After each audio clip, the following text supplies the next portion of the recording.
If you like the story, you can support the author on Patreon. Link is in the description. Chapter 356 Professor Oak. Probably some kind of mechanical type Pokémon. Marzhado rejected the idea outright the moment it heard this. Ho-Oh's power is resurrection and purification, not fixing machinery. That kind of work is completely beyond it. Kairos nodded. That made sense. Which left only one answer. Professor Oak. One of the greatest researchers in the Pokémon world, and if even he couldn't manage to repair Miraidon, then probably no one could. It was decided. Kairos stood up, retrieved an item from his system inventory, and used it on himself. His appearance changed instantly, his face and build shifting into an entirely different form, unrecognizable from before. With his disguise in place, Kairos headed for the door. But before leaving, there was one more thing he needed to do. He reopened the system panel, switched to administrator mode, and located Professor Oak's game account. His own friends list had only Cynthia in it, but as an administrator, he could message anyone without needing to add them first.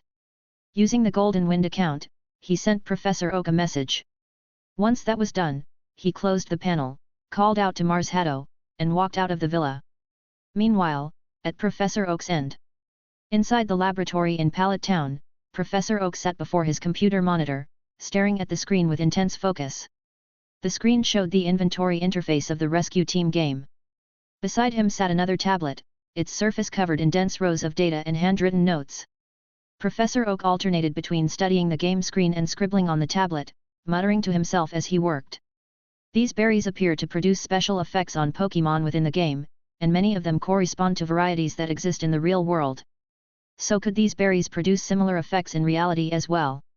He wrote and thought simultaneously, his brow alternately furrowing and smoothing as he lost himself completely in his research. Then, a message notification suddenly popped up in the corner of the computer screen. Professor Oak blinked, pulled his gaze away from the tablet, and looked toward the flashing icon in the bottom right corner. A new message.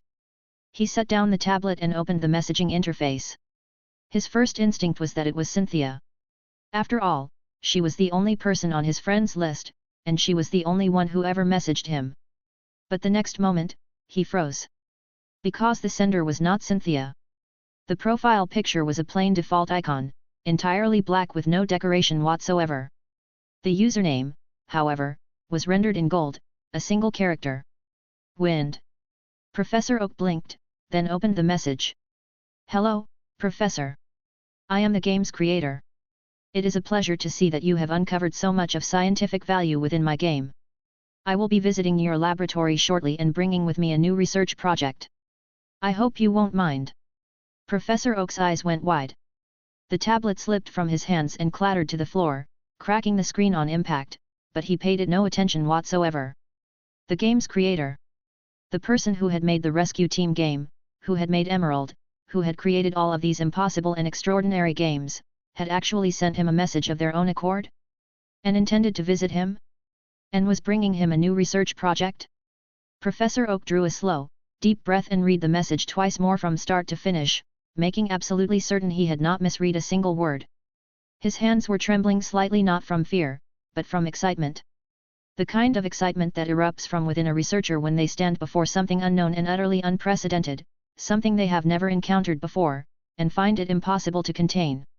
He pushed back from his chair and rose to his feet, striding quickly to the door and calling out to his assistant in the corridor. If anyone comes to visit today, notify me immediately. Anyone at all. Then he hurried back to his desk, fixing his gaze on the message as though afraid it might sprout wings and disappear. 20 minutes later.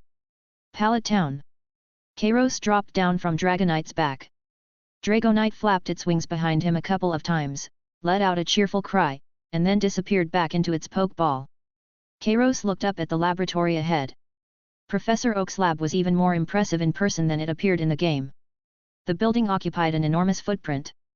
Its exterior followed a modern white architectural style, though classical details had been woven into the finer touches, giving it a quality that felt both technologically advanced and appropriately dignified. The main gate was constructed from some kind of high-strength alloy, bearing the emblem of the Pokémon League, and it caught the sunlight with a metallic sheen. Kairos walked up to the gate and pressed the intercom button.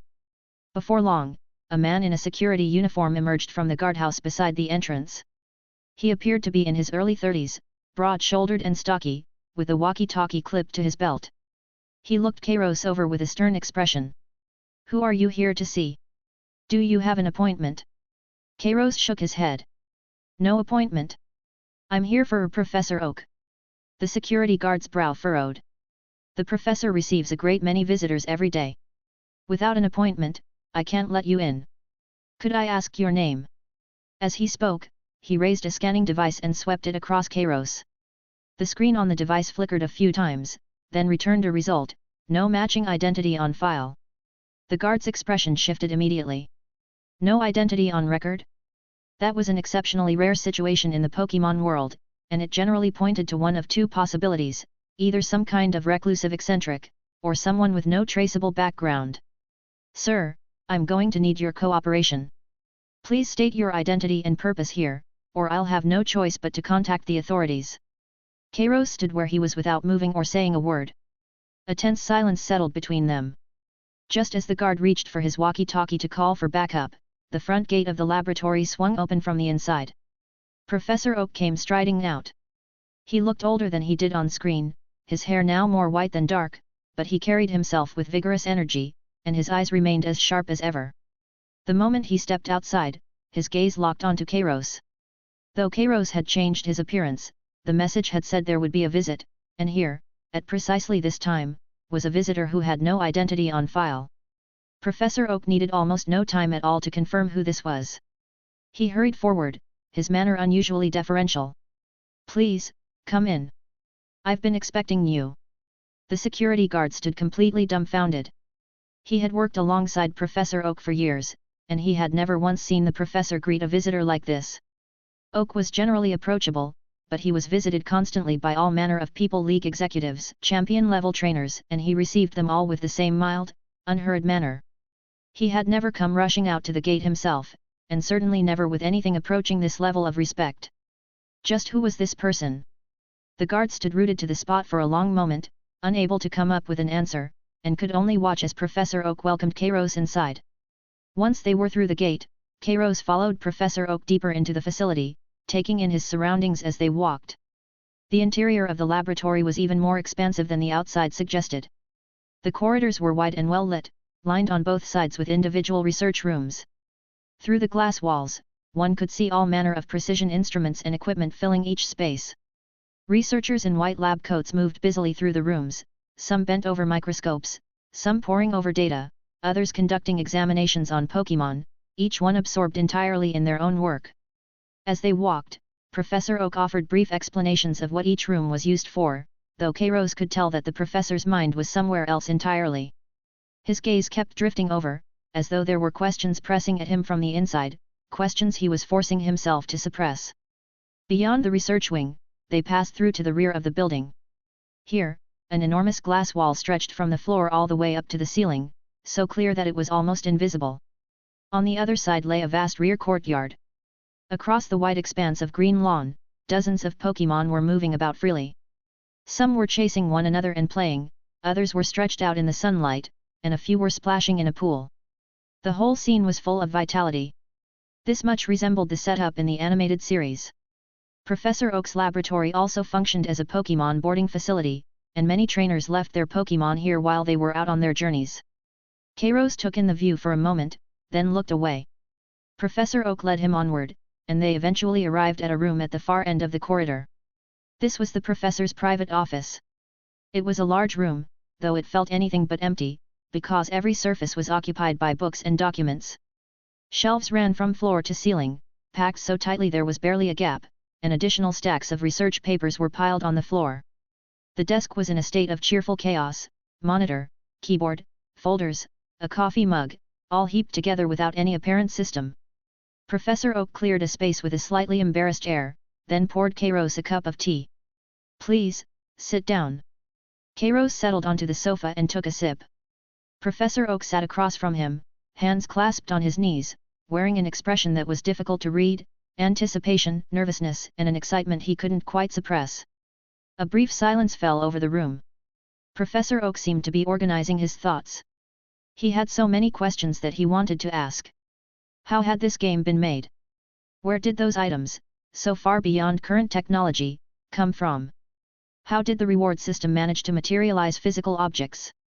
But in the end, he drew a slow breath and spoke first. There is so much I want to ask you, but I find that what I care about most is still what you mentioned, that new research project. The last time, he had received a machine through a game reward, one capable of reviving fossil Pokémon.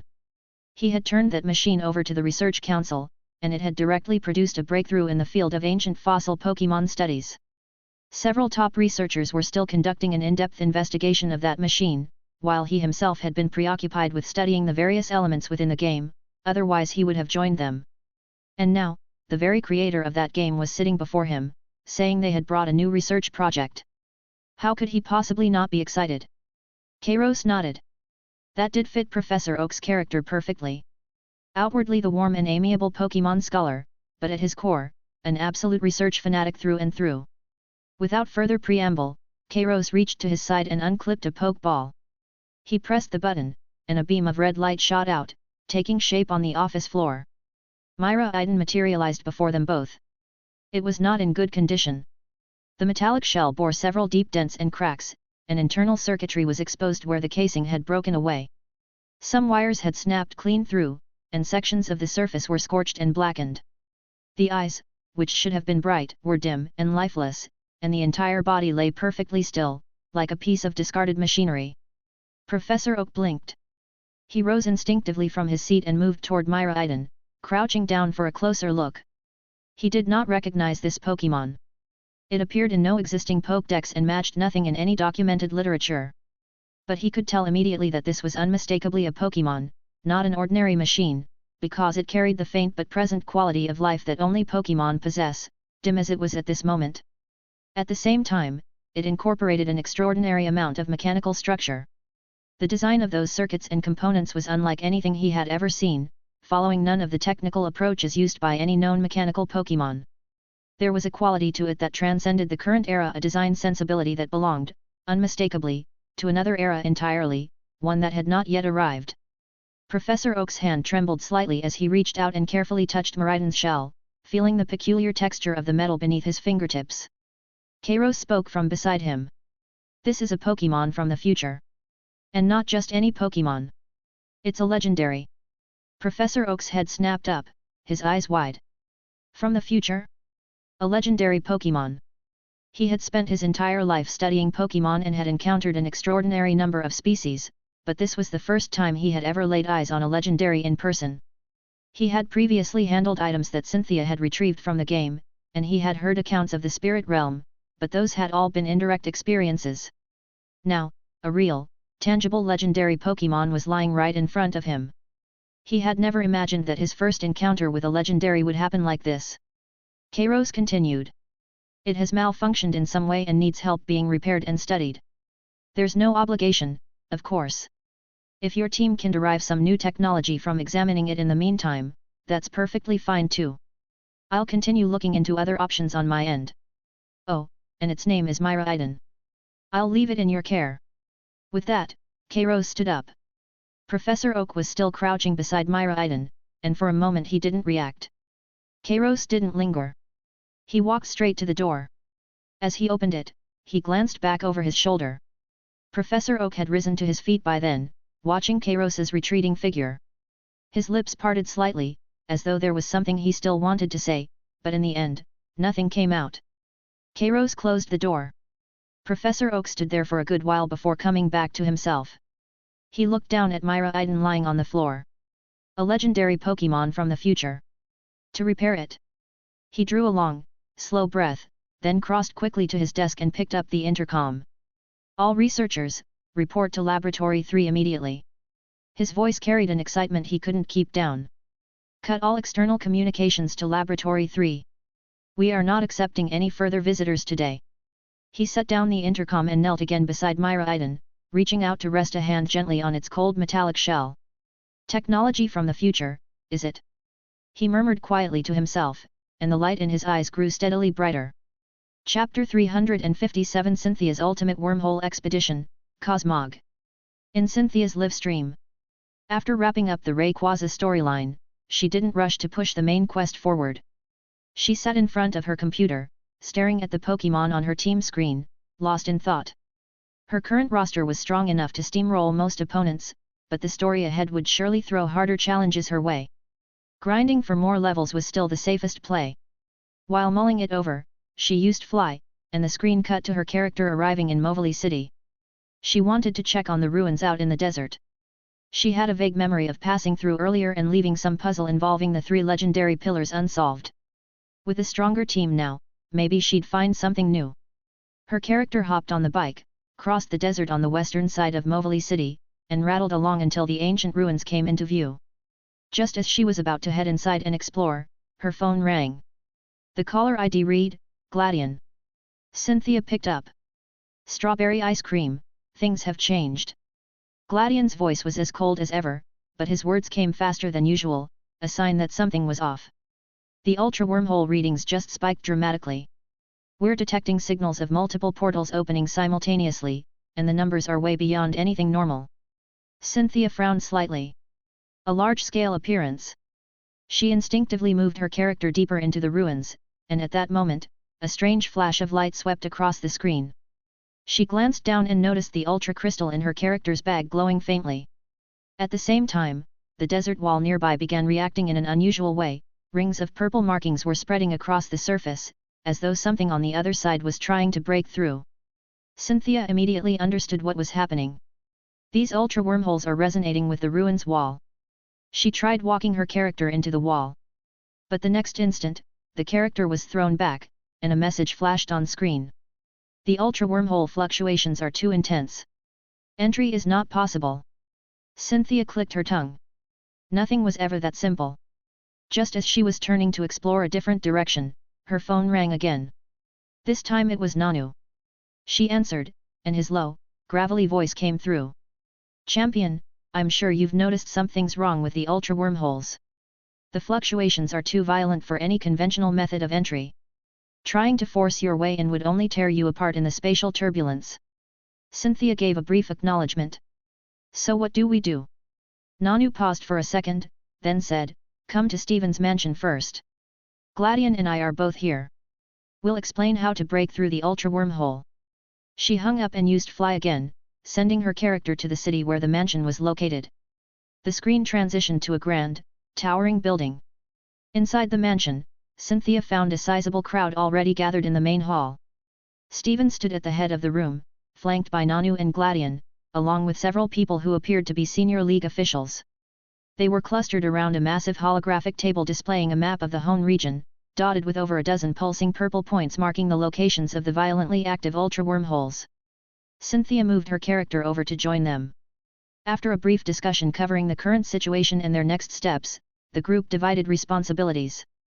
Stephen would coordinate the League's defenses, Nanu would monitor the fluctuation readings, and Gladion volunteered to personally handle the most dangerous portal. Once the meeting broke up and the others filtered out, Gladion walked over to Cynthia's character. Gladion pulled something from his pocket.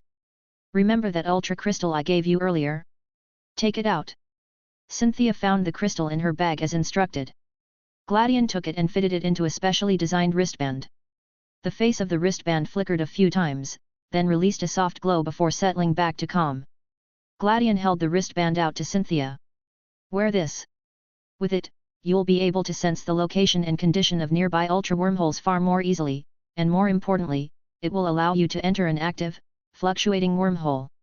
Cynthia equipped the wristband. But be careful, Gladion added, his tone turning serious. The inside of a fluctuating ultra wormhole is extremely unstable. Anything could happen in there. Contact me the moment something goes wrong. Cynthia nodded and turned to leave the mansion. She used Fly to return to the desert ruins in Movili City, moving her character back to the wall where the purple markings had appeared. This time, the indicator light on the wristband came to life, pulsing a steady red. Cynthia took a quiet breath and walked her character toward the wall. The instant the character made contact, a burst of red light exploded from the wristband and wrapped around the entire body. The force that had thrown her back before dissolved instantly beneath that red glow. Her character's silhouette passed through the wall, broke through the barrier, and stepped into the ultra wormhole. The chat erupted instantly. She's in. That red effect looks so cool. Gladian's gear really delivers.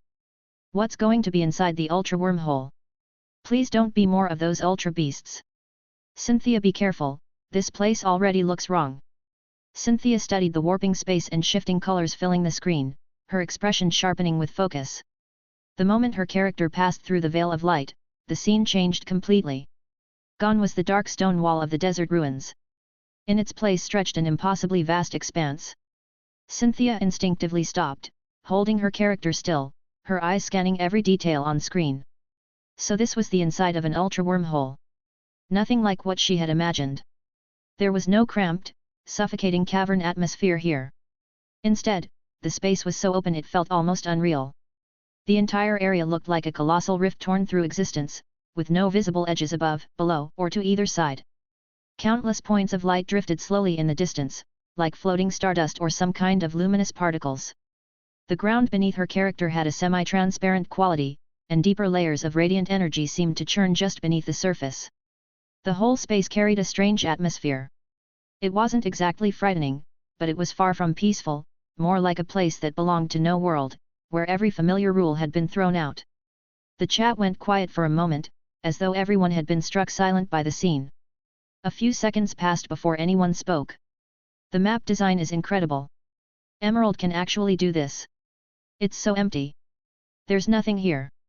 Don't say that. The emptier it is, the more dangerous it gets. Something's definitely in there. Cynthia had the same feeling that something was off.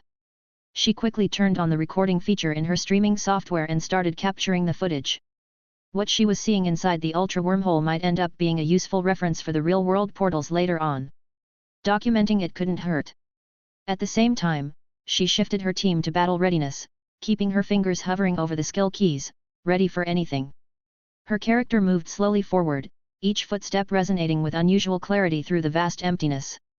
About 10 seconds in, Cynthia suddenly spotted something on the ground ahead. A small, white figure, curled up in the middle of the floor, completely motionless. She moved her character cautiously closer, and when she got a clear look at it, she stopped. It was a Pokémon she had never seen before. It was tiny, not much bigger than an EV, and its body was a translucent white. Floating around it were tiny specks of light like stardust, and faintly visible inside was a pale blue ring slowly turning. It was curled up there like it had fallen asleep. The chat exploded. What is that? It's so cute. Never seen this one before. Is it in the Pokédex? Translucent? Ghost type? Or psychic? Look it up in the Pokédex. Cynthia opened the in-game Pokédex and got a single line in response. Unknown Pokémon. No data available. Not even in the Pokédex? She stared at the little thing, feeling puzzled but mostly just curious. It showed absolutely no signs of aggression. It just sat there, quiet and still. In a strange way, it almost looked a little pitiful. Alone in this vast, empty ultra space, it was hard not to feel like the tiny creature was in a precarious spot. Cynthia hesitated for a moment, then moved her character over to it anyway. She pressed the interact key. Her character crouched down and reached out to touch the small Pokémon. To her surprise, it didn't pull away. Instead, it nudged toward her character and let out a soft, gentle cry. A small smile crossed Cynthia's face. This little one was surprisingly easy to approach. She had her character scoop it up. The tiny Pokémon didn't struggle at all. It settled snugly into the character's arms, its ring flickering a few times before going still, looking completely at ease. Since the Pokédex had nothing on it, she'd just wait until she left the ultra wormhole and then get in touch with Gladian. He knew more about ultra wormholes than anyone. He might recognize it. That was roughly what Cynthia was thinking. Then, the moment she picked up the Pokémon, everything changed. The ground lurched violently beneath her character. Cynthia's eyes went sharp. She immediately pulled the camera back. The space around her began twisting and distorting violently. The light particles that had been drifting peacefully were yanked in multiple directions by some unseen force, converging at a frantic pace. Then something burst out from the warped space. 1, 2, 5, 10 and then too many to count, blanketing everything in sight. White figures poured in from every direction, an overwhelming flood of them. Cynthia didn't recognize these Pokémon, but the aura they gave off came through the screen loud and clear, aggressive, Unmasked, hostile. The white figures kept spilling out of the rifts in space, thrashing their tentacle-like appendages through the air and letting out a piercing, grating screech. Their intent was unmistakable. Every last one of them was converging on Cynthia's character. The chat went absolutely wild. What is that? The sheer number of them. Run! You can't fight this many. Is this a raid dungeon? This is basically a death trap. Cynthia had no time to hesitate. Behind her, the shrieking of countless Nihilego was getting closer. She quickly estimated the numbers. The screen was packed wall to wall with white shapes. Fighting was out of the question. A conservative count put them at hundreds. She dropped any thought of fighting entirely. Her fingers flew across the keyboard, spinning her character around, clutching the small Pokémon, and bolting for the exit. The terrain inside was a nightmare. Semi-transparent floating rocks jutted out everywhere at odd angles. Cynthia could only use them as platforms to jump and dodge her way through. The shrieking behind her was getting closer. One Nihilego lunged forward and lashed out with a tentacle like a cracking whip. She barely made it. The tentacle grazed past her character and slammed down hard onto the rock below. A sharp crack rang out, and the rock shattered. Her character lost its footing and went into freefall, tumbling toward the endless void below. The visceral sensation of weightlessness came through the screen. The chat detonated. Run, run, run! What are those things? White jellyfish. They're horrifying.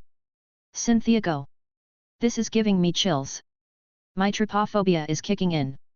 I thought she was actually going to fall. Since when did this game turn into a parkour run? Cynthia had no attention to spare for the chat. She kept her eyes locked on the screen, scanning desperately for the next foothold. Then a massive Nihilego appeared directly ahead, blocking the one large rock that would have broken her fall. There was nowhere left to go. At that exact moment, the Pokémon cradled in her character's arms let out a sharp, piercing cry.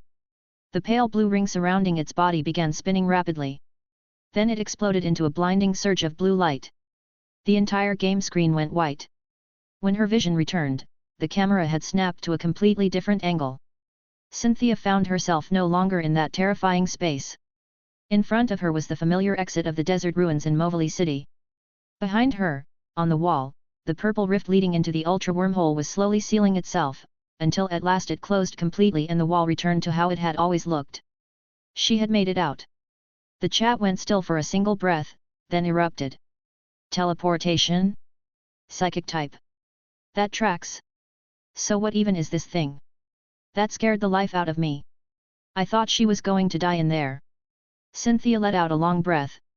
That whole chase sequence had made her palms sweat. She checked the team screen.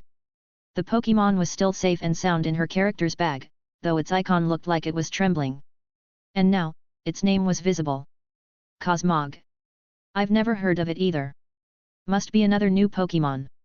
She made a quick mental note and pulled up its interface. Whatever this little thing was, it had just saved her life and she had a feeling this wasn't the last she'd be seeing of it. Chapter 358 Nebby, Hunting for Ultra Beasts. Cynthia quickly discovered that beyond having the name Cosmog and being a psychic type, there wasn't much other information on this Pokémon at all. It seemed to be because it hadn't officially joined her team yet. Just then, the chat started rolling. If this is an Ultra Beast, why not ask that Gladian guy? Cynthia paused, thinking that wasn't a bad idea. She immediately opened the in-game holocaster and dialed Gladian's number. The call connected after 2 rings. Cynthia got straight to the point, describing what had just happened. Gladian, I brought a strange little creature out of that wormhole. It's white, really small, shaped like a star, and it can teleport. Silence on the other end. A full 5 seconds passed before Gladian's voice came through, incredulous. White, an aura ring, you're saying that's a Cosmog? His tone had shifted into something urgent, completely unlike his usual composure. Strawberry sundae, don't move. Bring it to Steven's mansion right now.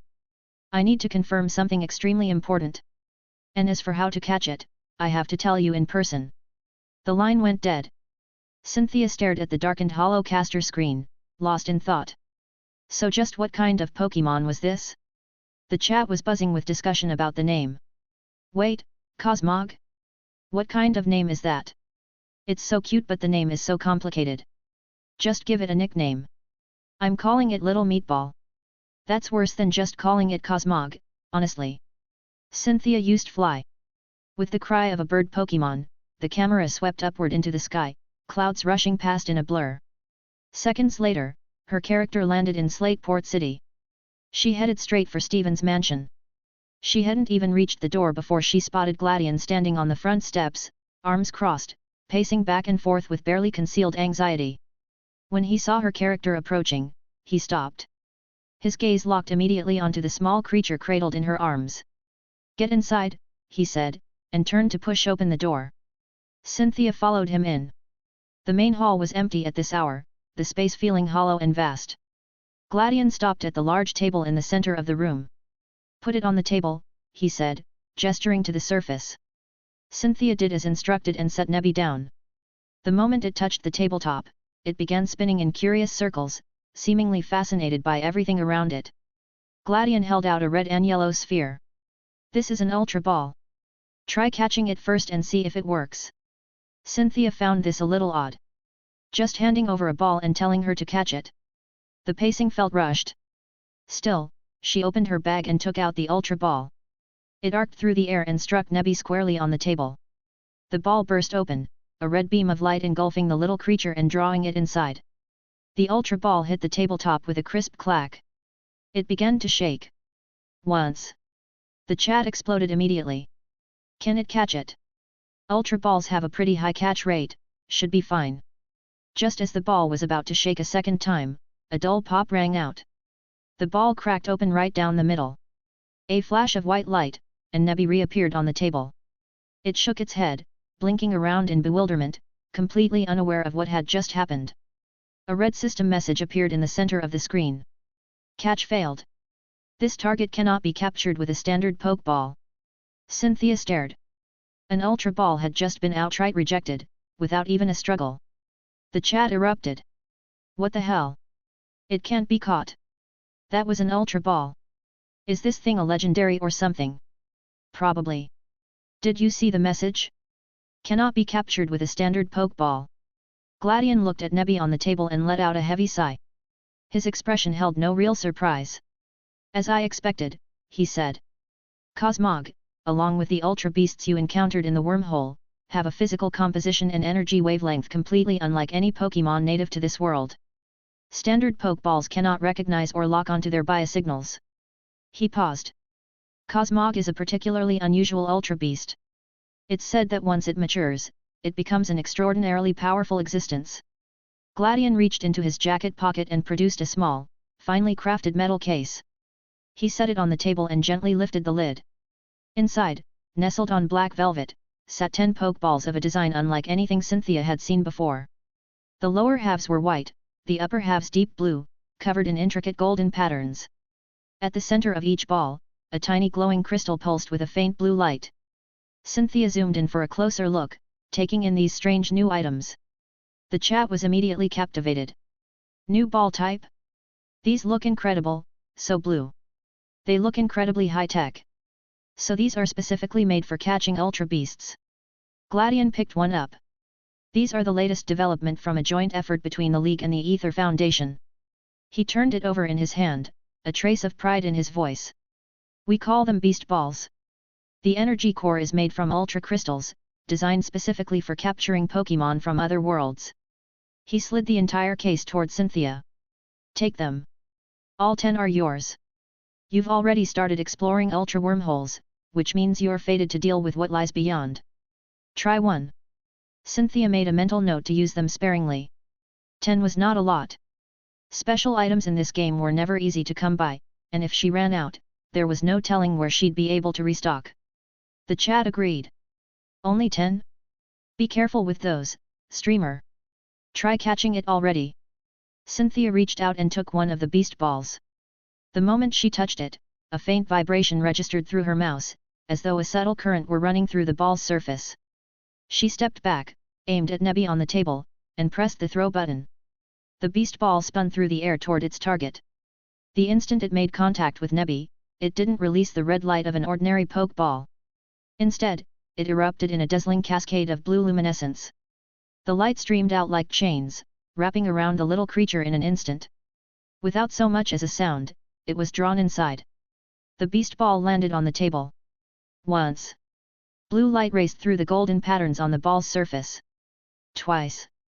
A low, resonant hum emanated from within. 3 times. A sharp, clear chime rang out, and the indicator on top of the ball went dark. A celebratory firework animation burst across the center of the screen, followed by a system message. Congratulations! You caught Cosmog, Nebby. Cynthia stared at the screen, barely believing it. Ultra beasts could actually be caught? The chat had gone absolutely wild. She got it. She actually got it. The catch animation is completely different from a regular ball. That was incredible. The aesthetics on these things are off the charts. Is it in the party now? Check the stats. Cynthia opened the party screen immediately. The previously empty slot was now filled by Cosmog's icon. She could finally see its detailed attributes. The little one was a pure psychic type for now. Its level was very low, and its moveset was a pitiful 2 moves, Splash, and the teleport that had saved her earlier. Combat effectiveness, essentially 0. It would have to sit in the party as a mascot for the time being. Gladion watched Cynthia put away the beast ball, and his expression grew serious. Now that you've learned to use the beast ball, there's something I need to ask of you. He walked over to the holographic map display in the hall and tapped several points. A handful of red markers lit up across the map. According to our monitoring, there are still several locations in the Hone region showing abnormal Ultra Beast readings. You'll need to find the hidden wormholes at each site, enter them, and use the beast balls to bring back the Ultra Beasts that have wandered through. They're too dangerous to leave in our world. A quest update chime sounded. Cynthia glanced at her quest log. Hunt and catch 5 Ultra Beasts. The chat lit up with excitement. A side quest. Ultra Beast hunting. This storyline is so good. We get to go around catching rare monsters now. Go catch them, streamer. I want to see what other weird Pokémon are out there. Cynthia was excited too. The ones she'd encountered earlier had left quite an impression, especially that terrifying white jellyfish.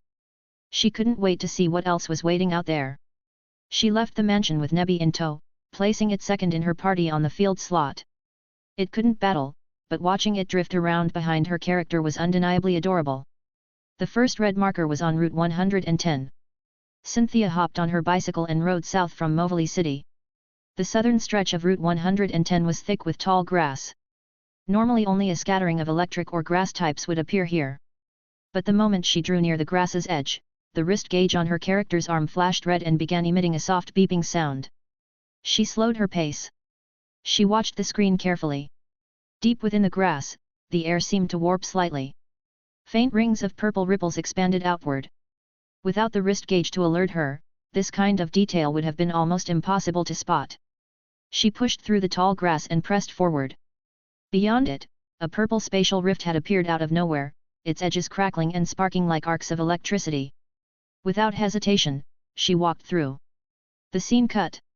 The space inside was long and narrow, like a corridor with no visible end. The walls on either side were made of some unknown metallic material. Countless razor-sharp white paper fragments drifted through the air, swirling as though they had a life of their own. Her character's footsteps rang out against the metal floor. At the end of the corridor, Cynthia found her target. It was an extraordinarily slender Pokémon, standing with its back to her character.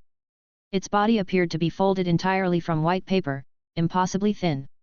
At the sound of footsteps, the creature turned around. Its head was shaped like a star. Most striking of all were its arms, which were nothing less than 2 gleaming blades, throwing cold, hard light in the dim glow of the corridor. The wrist gauge displayed its information. Target encountered, Kartana, LV80. Type, Steel/Grass. The chat was speechless. What is that? An origami crane. Is this even a living creature? This looks like a craft project.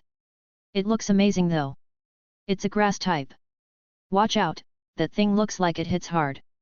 Cynthia skipped the formalities and went straight to the battle button. The combat screen loaded. Against a steel and grass type combination, fire had an overwhelming advantage. Cynthia sent out her primary fire type attacker, Victini. The battle had barely started before Kartana's speed proved absurd. It crossed the entire field in what felt like an instant, its blade-like arms sweeping down on Victini in a single, vicious strike. A blinding white flash lit up the screen, accompanied by a piercing tearing sound. Victini's HP bar plummeted, dropping well over half in one hit. Cynthia felt a jolt of alarm. The attack power and speed on this thing were completely unreasonable. Even against Victini's considerable bulk, it had dealt that much damage in a single move. Fortunately, Kartana didn't seem to have much bulk of its own. A torrent of blazing flame erupted and swallowed it whole. With such a massive type advantage, Kartana's HP bottomed out almost instantly, leaving just a sliver of red. Now. Cynthia opened her bag, selected a beast ball, and threw it. The familiar blue luminescence flashed, and Kartana was drawn inside. The beast ball hit the ground and shook exactly once before releasing its clear, decisive chime. Caught! The chat cheered. Congrats on the origami Pokémon, streamer. That thing's speed is insane, the damage too. One move and Victini lost half its HP. That's terrifying. Attack is clearly maxed out. If you give it a sword's dance, imagine the numbers. Cynthia shared that assessment. She pulled up Kartana's stats screen, and the absurdly high attack and speed values were genuinely impressive. Even more notable was its ability. Beast Boost.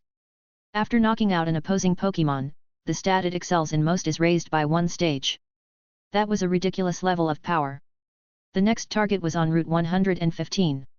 Cynthia used Fly to reach Fall Arbor Town, then continued down the road on foot. The stretch of Route 115 nearest Mount Chimney was perpetually dusted with pale grey volcanic ash. The game's visuals gave everything a hazy, misted quality, visibility low at every turn. Her character's footsteps left a clear trail in the thick blanket of ash. The wrist gauge vibrated again. Following the indicator, she arrived near an abandoned mine. Rusted rail tracks and derelict mine carts were scattered everywhere. Behind one of the carts, a purple wormhole pulsed quietly with light. After stepping through, the interior space had shifted entirely in appearance. Thick metal pipes with an industrial quality filled every direction, joints between them venting bursts of hot white steam. The whole space hummed with the low, unrelenting sound of machinery at work. Cynthia guided her character past several of the venting pipe openings. Before long, on a large platform ahead, she spotted the second target. Chapter 359, A New Ultra Beast, Pewter City. The thing hovered in midair. Its body was composed of several massive green and grey geometric shapes. Its head resembled an inverted miniature UFO, with long bamboo-like strips extending from either side and a cluster of thick tentacles hanging down from the bottom. It rotated slowly, emitting red beams of light from its head as if scanning the surrounding environment. The device chimed again. Target encountered, Celesteela. Type, Steel/Flying. The comment feed exploded into a frenzy of scrolling text. This thing looks way too sci-fi. Is this a Pokémon or an alien? It looks completely man-made to me. The design's actually pretty cool though. Cynthia stared at the Celesteela on screen for a long moment before she could even figure out where its head was. Once she'd had her fill of looking, she triggered the battle immediately. The battle style was completely unlike the previous one. Celesteela moved at an agonizingly slow pace, but its durability was nothing short of maddening. Cynthia cycled through several Pokémon and threw out every super effective move she had, only to chip away the tiniest sliver of HP each time. The thing's defense and health were absurdly inflated. After grinding through more than a dozen turns, Cynthia finally whittled Celesteela's health bar down to the red. She made her move and threw a beast ball. A flash of blue light streaked through the air. No drama whatsoever. The beast ball didn't even wobble, it clicked shut with a clean ding. Sealed. Captured. The comment feed filled wall to wall with question marks and exclamation points. Yes. We caught a UFO. Streamer's luck is unreal, first try. Beast balls are so good, didn't even shake once. Is the catch rate literally 100%? Cynthia looked at her newly caught Celesteela and was already mentally calculating how to slot it into her battle team. That combination of exceptional type resistances and raw bulk was exactly what her lineup had been missing. There were still several red dots left on the map. Cynthia glanced at the next location. Meteor Falls. She set off immediately. She had come to Meteor Falls a few times while exploring the Hone region before. She'd noticed it seemed to be a fixed spawn point, the kind of place where rare dragon-type Pokémon would show up with some regularity. Since her main team ran a rain-weather composition, though, which didn't pair especially well with dragon types. She'd never spent much time there. The last time she visited was just yesterday, during the Cynthia storyline. She guided her character into the cave at Meteor Falls. Beneath the thunderous roar of cascading water, her character slipped through the hidden passage behind the waterfall and descended a staircase, going deeper and deeper underground. The map was extensive, with branching paths splitting off in every direction. Drawing on memory, Cynthia navigated straight to the lowest level. On a raised platform at the very back, an elderly man in a long blue robe stood in perfect silence. She was about to walk over and talk to him when something in her peripheral vision caught her eye. The stone wall behind the old man. Tucked inside a natural fissure in the rock, a faint and deeply unnatural purple glow seeped through, half blocked by a jutting outcrop of stone. It was so faint you'd miss it entirely if you weren't looking carefully. Something stirred in Cynthia's gut. She guided her character around the old man and squeezed along the wall into the gap. Sure enough, hidden behind the rock was a tiny ultra wormhole. She went in. The moment she entered, Cynthia noticed her character seemed to be moving more slowly. The temperature here looked far colder than outside. A layer of frost coated the surrounding rock. A thick purple haze hung in the air, and a poison warning icon had appeared at the edge of the screen. The environment in here was brutally hostile. Whatever ultra beast was lurking inside was almost certainly not going to be anything ordinary. Cynthia felt her way forward along an underground stream. At the far end of the stream, on a flat stretch of ground, she spotted a purple shape. What she saw was not what she had expected at all. It looked like a small dragon-type Pokémon, and it was lying flat on the ground, fast asleep. With every breath, little purple poison bubbles drifted lazily out of its nostrils. It wasn't large. Its entire body was a vivid shade of purple. 3 sharp poison spines jutted from the top of its head, and a pair of small wings sprouted from its back, each one looking like it was filled to the brim with venom. The screen displayed its information. Target encountered, Poipole. Type, Poison/Dragon. The comment feed lit up immediately. That little dragon is adorable. Purple and squishy looking. Poison and dragon? That's a wild type combo, no fairy weakness at all. Don't wake it up, just sneak attack. Cynthia drew a slow, quiet breath. She checked Poipole's status. It was sleeping soundly. Rather than triggering the battle the conventional way, she carefully guided her character around to the side. 1 step. 2 steps. Her character crept up directly behind Poipole. Cynthia quickly opened her bag, selected a beast ball, and pressed the throw button. The beast ball arced through the air and landed squarely on the back of Poipole's head. The little creature never even managed to open its eyes before the blue light swallowed it whole. Ding! Captured outright. The whole sequence was seamless. The comment feed went wild with a flood of GGs. Wait, what? A backstab? She just caught it. No battle required. Cynthia's so sneaky LMAO, playing dirty. Cynthia said nothing, just made a mental note to check the thing's stats later when she had a moment. Her team was already full, so she couldn't see the newly caught ultra beasts yet. Now only one red dot remained on the map, and it was the most unusual one of all. Its location was at the very summit of Mt. Pyre. Her expression shifted slightly when she saw it. That place. It was tied to the storyline involving the orbs, and she hadn't been back since. Maybe she should take the time to explore the mountain while she was at it. She quickly had her character use fly to land at the base of Mt. Pyre, then began climbing the steps all the way to the top. A thick white mist clung to the mountain. Gravestones dotted the slopes, and ghost-type Pokémon kept materializing from the tall grass all around. The atmosphere was heavy and suffocating. She kept climbing until she finally reached the summit. This was where the entrance to Sky Pillar was supposed to be, and where the villainous team had tried to seize the red and blue orbs in that earlier storyline. But now the mountaintop looked nothing like it had before. Above the ancient altar at the center of the summit, space itself had been warped into something deeply wrong. Like the surface of still water violently stirred, the air and light around it were caving inward. No purple rift. Just a vast, bottomless darkness. At that moment, the custom wristband Cynthia was wearing let out a piercing alarm. The vibration was more violent than anything it had produced before. The indicator light strobed furiously in red, screaming at her about the danger ahead. Cynthia stopped moving. She could feel it. Whatever was hiding behind that twisted space was not in the same category as any of the ultra beasts she had caught so far. The comment feed had also picked up on the shift in atmosphere. Last time I came to MT Pyre it was still that storyline with the villains and the red and blue orbs, right? Why is the screen warping like that? Did my GPU just die? This is making me dizzy. Be careful, streamer, feels like a boss is about to show up. The BGM changed. It's so oppressive. I've got goosebumps. Cynthia took a deep breath. She had come this far. There was no reason to back down. She adjusted her team, confirmed that all her main Pokémon were at full HP, and then guided her character without hesitation into the warped space. Darkness swallowed the screen instantly.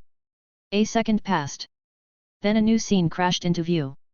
Cynthia's breath caught. There was nothing here that obeyed any natural logic. No blue sky. No ground. Enormous shattered triangular islands floated in every direction. A massive waterfall plummeted upward in reverse, its spray flying skyward. Thick stone pillars crisscrossed at every angle, forming a three-dimensional labyrinth that seemed to have no end. The entire world was drenched in a palette of deep grey, oppressive, cold, and yet carrying a strange and twisted kind of beauty. A massive red warning box appeared at the center of the screen, consuming nearly half the display. Warning, you have entered the reverse world. This is a world that is the inverse of reality. The comment feed detonated. A wall of text buried the entire screen. What the hell is this map? I'm getting dizzy. Did gravity just break? There has to be something incredible in here. The pressure is insane. Cynthia pushed through the visual disorientation and had her character begin exploring this bizarre world. Gravity here was completely chaotic. She tried stepping down onto a lower platform, and instead her character drifted upward like a balloon, landing on a floating island above her head. It took several minutes before she could even begin to adapt to the reversed sense of movement. Her character leaped between crumbling islands and inverted stone pillars. The deeper she went, the darker everything became. At last, she reached the center of this world. A colossal black vortex hung there, rotating slowly and without a sound. And directly before the vortex, something was coiled in wait, something that made the skin crawl. A beast of enormous scale. It dwarfed even Groudon. Its body was a profound, consuming black, wrapped in golden crescent-shaped dorsal ridges. Its neck stretched impossibly long, and a golden crown sat at the top of its head. Crimson eyes burned in the darkness with a suffocating, predatory light. Behind it, 6 wings black as wraiths and tipped with red spines spread open, slowly and deliberately. It simply floated there in silence, as though it were the sovereign of this reverse world, and always had been. The comment feed hit its peak velocity. What the hell is that? A dragon. It's massive. Looks scarier than Groudon. That black and gold color scheme is unreal. Absolutely stunning. Cynthia, why'd you stop moving? Are you scared too? Who is this even? Does anyone know? Cynthia ignored the feed. Her hands had left the keyboard and mouse. She sat completely still in front of the screen. Her heart was slamming in her chest. Because the thing before her was something she had seen before. She stared, unblinking, at the massive black and gold beast radiating its terrible pressure from the screen. Memories rose like a tide. There was no mistaking it. Absolutely no mistaking it. This was the same terrifying presence that had appeared without warning during the Spirit World storyline and unleashed a cataclysmic battle against Mewtwo. But why did its appearance look not quite the same as before? Elsewhere, in another world entirely, Dan the Demon King sat at his computer cradling a glass of soda still fizzing with bubbles, blankly refreshing the player page for something called Dimensional Game. The screen's blue glow fell across his slightly worn-out face.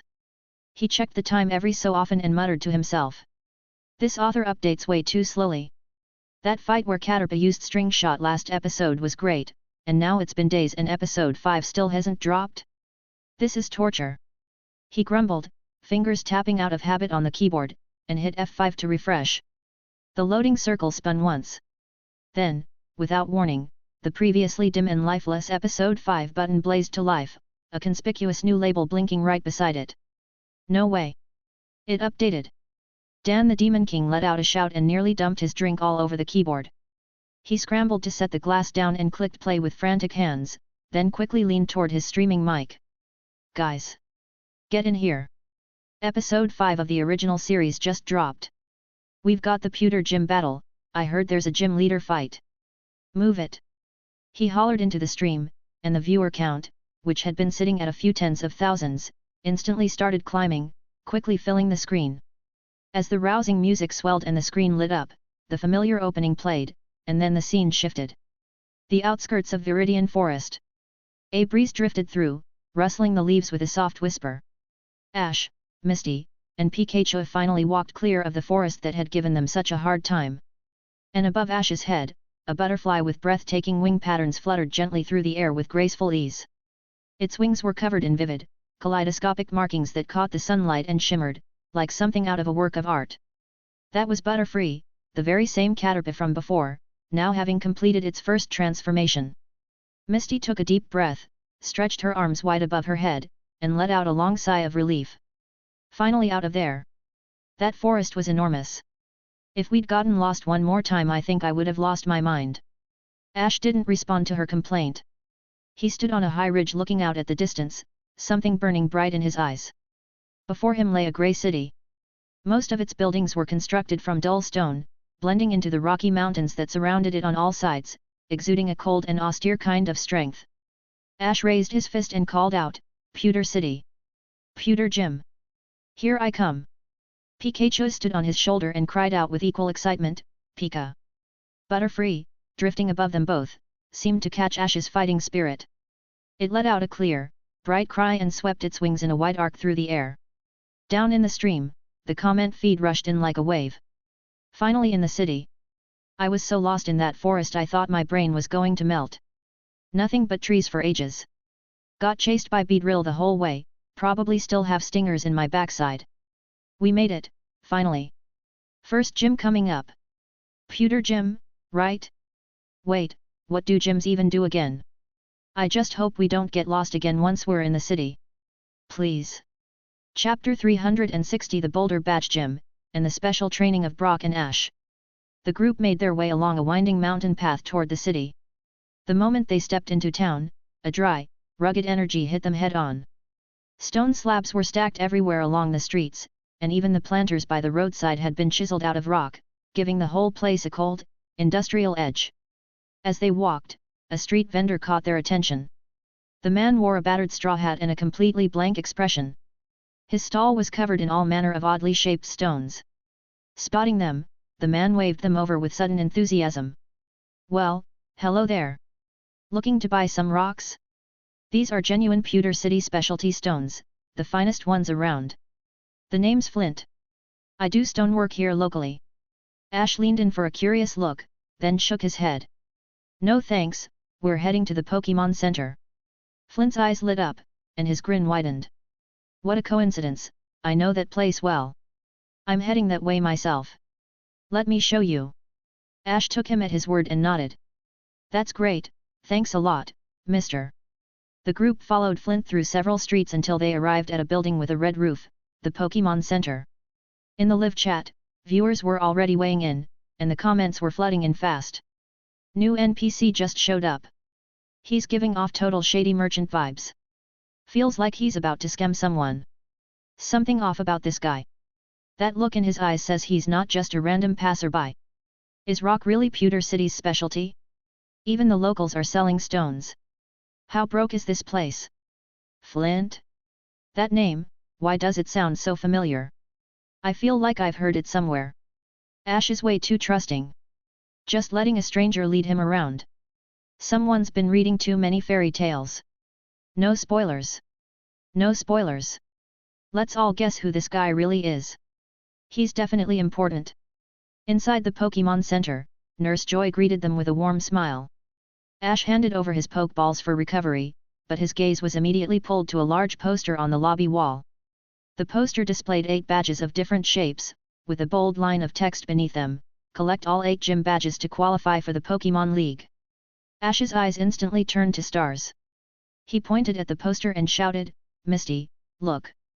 If we collect all 8 of these badges, we can enter the Pokémon League." Misty was busy giving Steryu a massage. She rolled her eyes. Everyone knows that. It's basic stuff for any trainer. Though collecting all 8 is no small thing. Ash clenched his fist, his eyes burning with resolve. "No matter how hard it is, I'm getting them all. So where's the Pewter City Gym?" Misty let out a weary sigh. Slow down. Let your Pokémon rest first. You're such a hothead. How are you supposed to battle if you're not recovered? The chat lit up again at the exchange. So that's what gym badges are for. Goals are clear now. The badge collecting journey officially begins. This is where the real adventure starts. 8 badges, long road ahead. Keep it up, Ash. Just don't get lost again. The main character can't hold himself back. He'd sprint over there right now if he could. Classic hot-headed lead. Nice detail on that poster. The production team really put in the work. You can really feel yourself inside the world. Misty's full-on mom mode is completely locked in at this point. No way this journey survives without her. After a short rest, Pikachu was back on its feet, full of energy. Ash bolted out of the Pokémon Center and made straight for the Pewter City Gym, perched at the highest point in the city. It was an imposing structure built from massive stone blocks, flanked at the entrance by 2 thick stone pillars that radiated a sense of authority. Ash pushed the doors open and stepped inside.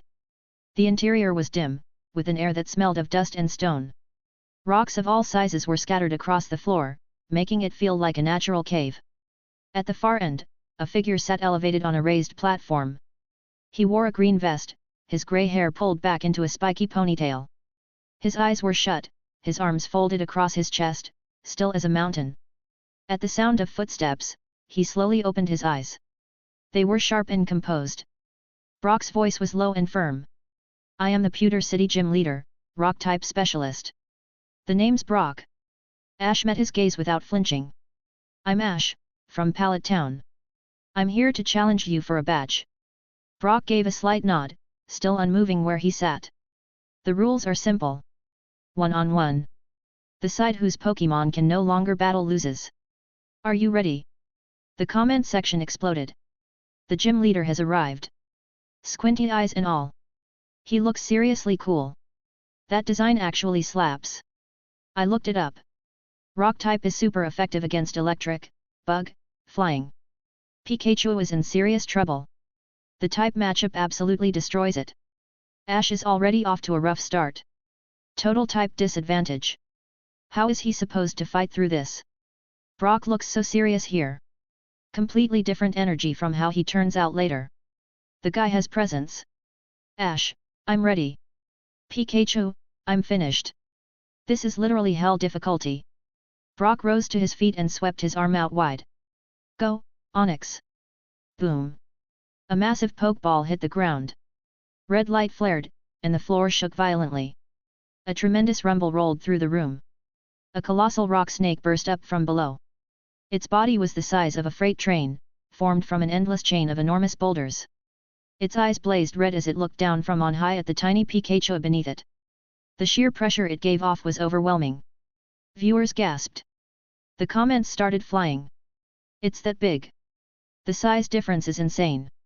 How is anyone supposed to fight that? They're not even in the same league. Seriously, just looking at the size gap, there's no chance. Ash was startled by the sheer scale of it, but he steadied himself quickly. Pikachu, don't be scared. Go. Use Thunder Shock. Pikachu was visibly rattled, but it summoned its courage and leapt onto a nearby rock. Pika-Chu. The electric pouches on its cheeks crackled to life, and 2 bolts of lightning shot straight at Onix.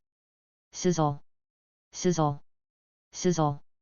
The electricity struck Onix's rough, stony hide, produced a faint crackling sound, and then vanished. Onix didn't even blink. It looked as though it had barely felt a mosquito bite. The audience was stunned. It just did nothing? That defense is completely broken. Isn't electric useless against ground types? That dealt 0 damage. Absolutely 0. Onix probably thought it was a light tickle. Ash must have had a gym teacher teaching him type matchups. Ground conducts electricity. Makes total sense, right? Brock's expression didn't change. He gave the command in a flat, cold voice. Onix, use bind. Roar. Onix let out a deep bellow.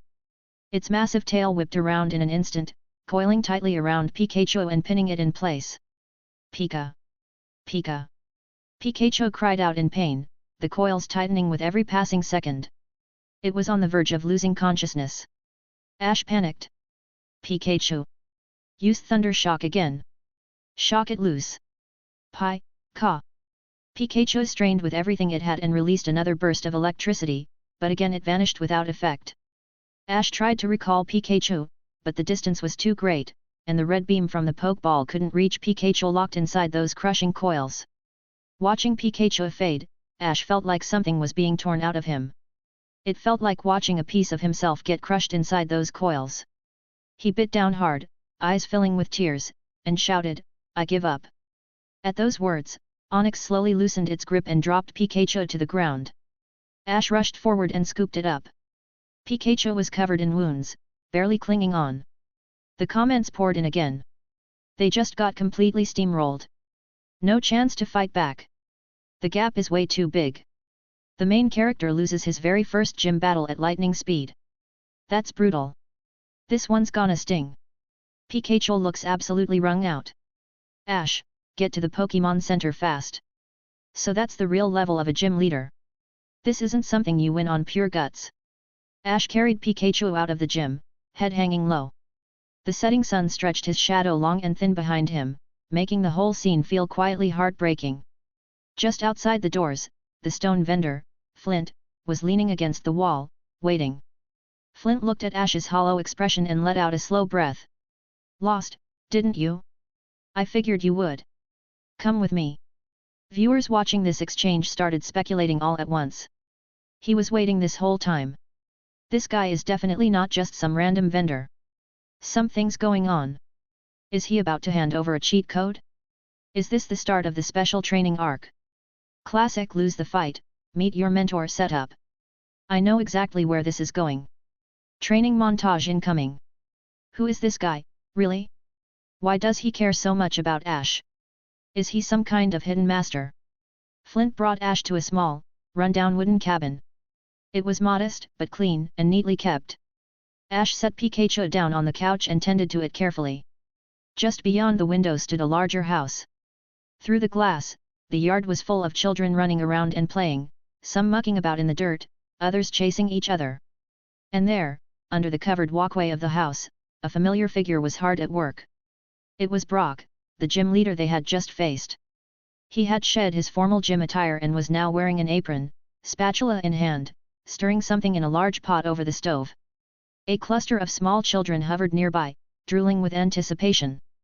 Brock cooked with one hand while using the other to steady a little one who had nearly tumbled over. His movements were practiced and gentle. The look in his eyes was full of patience and warmth, nothing like the cold, composed gym leader he had been just a short while ago. Ash stared, thrown. That's Brock. Flint handed Ash a cup of water and spoke quietly. Truth is, Brock's parents walked out on the family a long time ago. Left him alone to raise 10 younger siblings. He runs the gym on top of all that. Everything, the food, the bills, all of it, falls on him. Ash watched the figure moving busily in the window, and something complicated stirred inside him.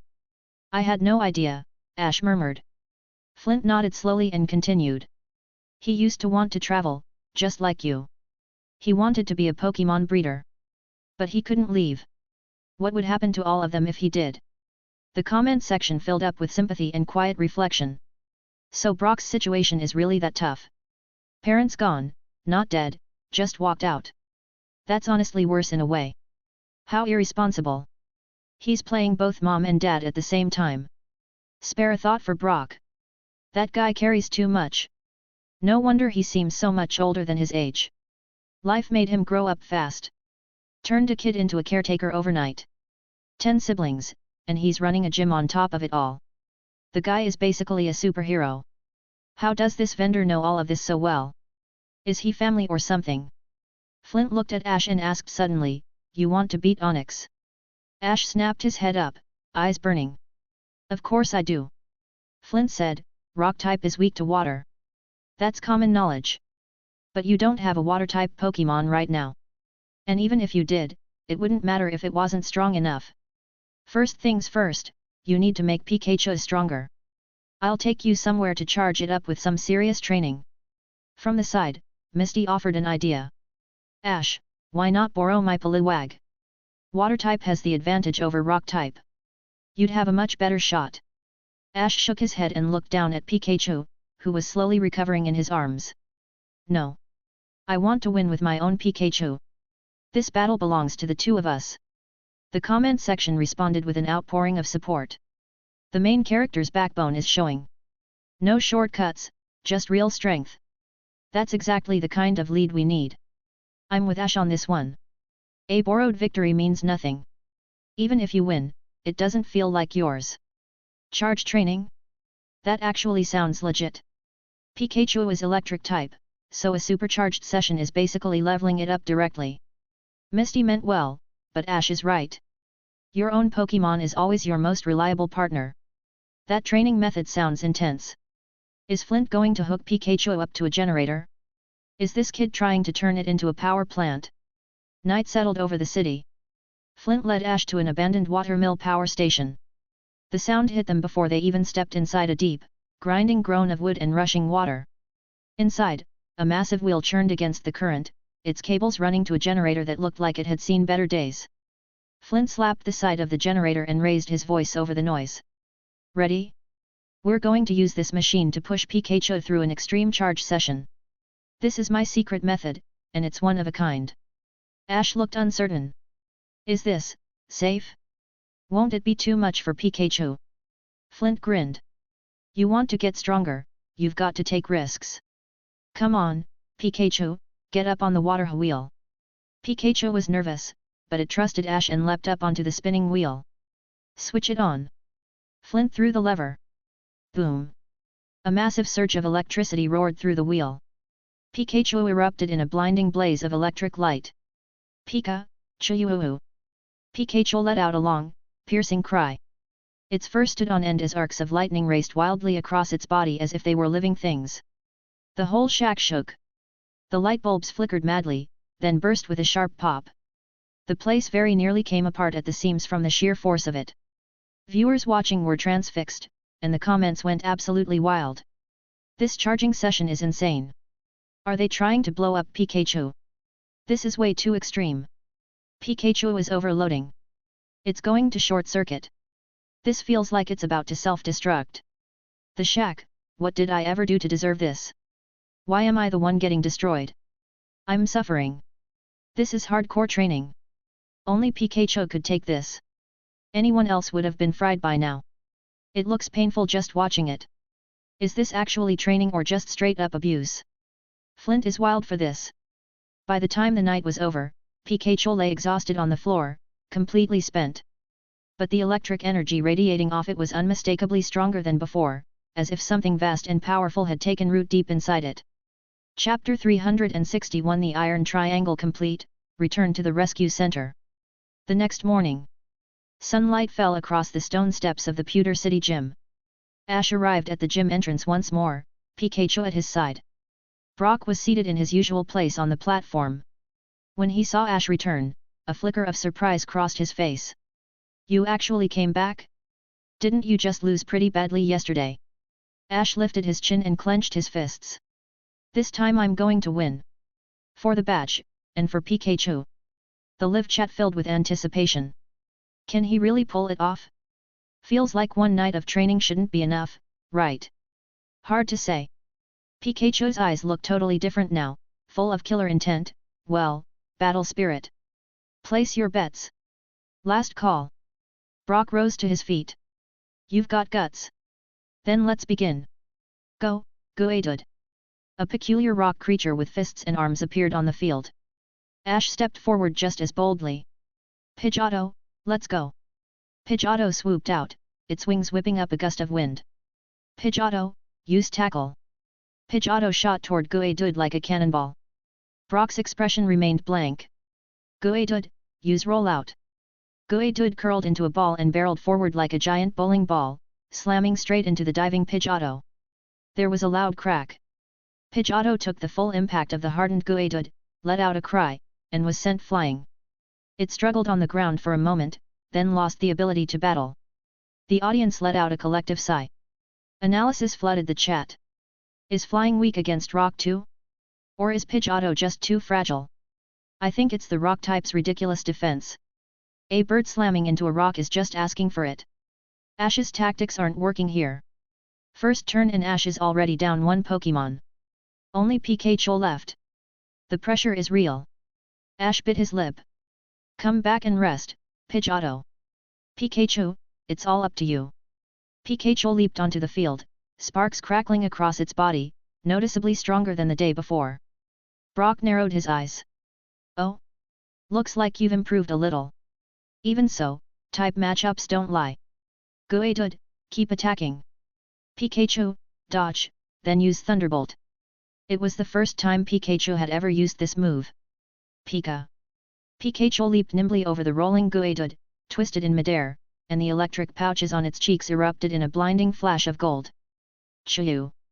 A thick bolt of golden lightning surged forward like a dragon breaking free from the sea and struck Geodude dead on. The impact was thunderous.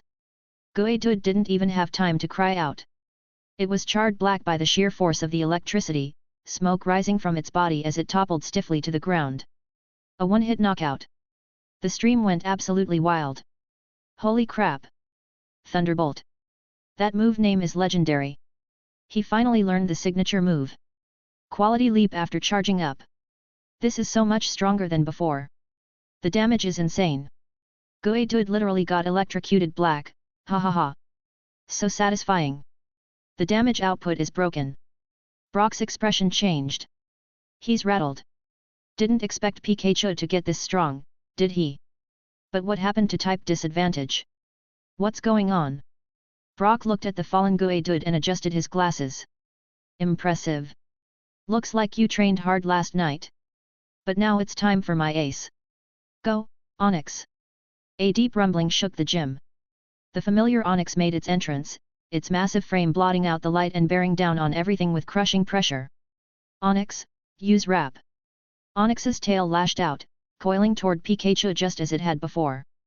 Pikachu, Thunderbolt. Pikachu released another surge of electricity, but Onix was simply too enormous, and rock-insulated against the current. Though it shuddered from the shock, it tightened its grip around Pikachu and held on. With things looking desperate again, something unexpected happened. The stray electricity ricocheted through the gym, struck a device mounted on the ceiling, and triggered a sharp alarm that pierced the air. What's happening? Is there a fire? Ash spun around in a panic.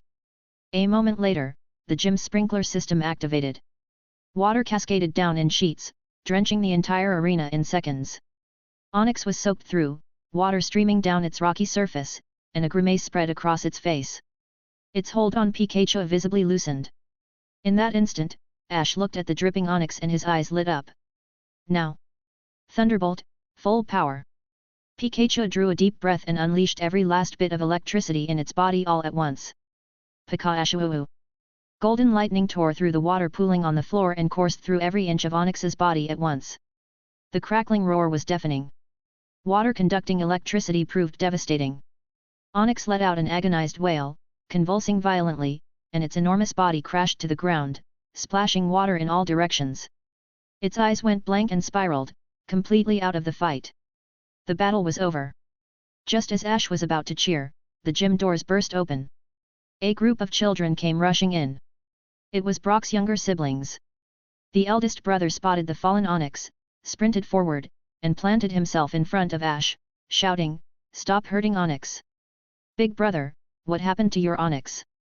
Ash looked at the children, frantic and on the verge of tears, then looked back at Onix lying motionless on the ground. The excitement that had been surging through him went cold. He looked at Brock and was quiet for a moment. "I'm forfeiting," Ash said. "I only won because of an accident. That doesn't count as real skill." The gym fell completely silent. Viewers watching from their screens were stunned, and the chat exploded. "No way! He's giving up the win? I would have grabbed the badge and bolted. He could have won and he chose to walk away. The character on this kid is something else. That's what a real trainer looks like." Ash recalled Pikachu and turned to leave. "Wait!" Brock's voice came from behind him. Brock caught up, holding a grey badge in his hand. "Ash, you won. This is the Boulder badge. You've earned it." Ash froze. "But I..." Brock cut him off, something like relief settling into his expression. "What you feel for your Pokémon matters more than winning." In that moment, I saw what it really means to be a trainer. He tilted his head back, his gaze fixed on some point beyond the gym walls. I've always wanted to travel, to become a Pokémon breeder. But I couldn't leave with no one to look after my brothers and sisters. At that, a figure shifted in the shadow near the entrance. Flint stepped forward, removing his hat slowly to reveal a weathered but resolute face. He looked at Brock, his voice barely steady. "Son, I'm sorry. I'm back." Brock went rigid, staring at Flint in disbelief. "Dad." Flint gave a single nod, stepped forward, and laid a firm hand on Brock's shoulder. "I'll take care of the gym and your brothers and sisters. I put you through too much, all these years. Go follow your dream. Go become the breeder you were meant to be." Brock's eyes filled with tears. 2 streaks ran silently down his face. The chat was flooded with emotion. Plot twist. That guy is his dad. I knew it. This storyline is something else. He's finally free. Brock gets to live his life.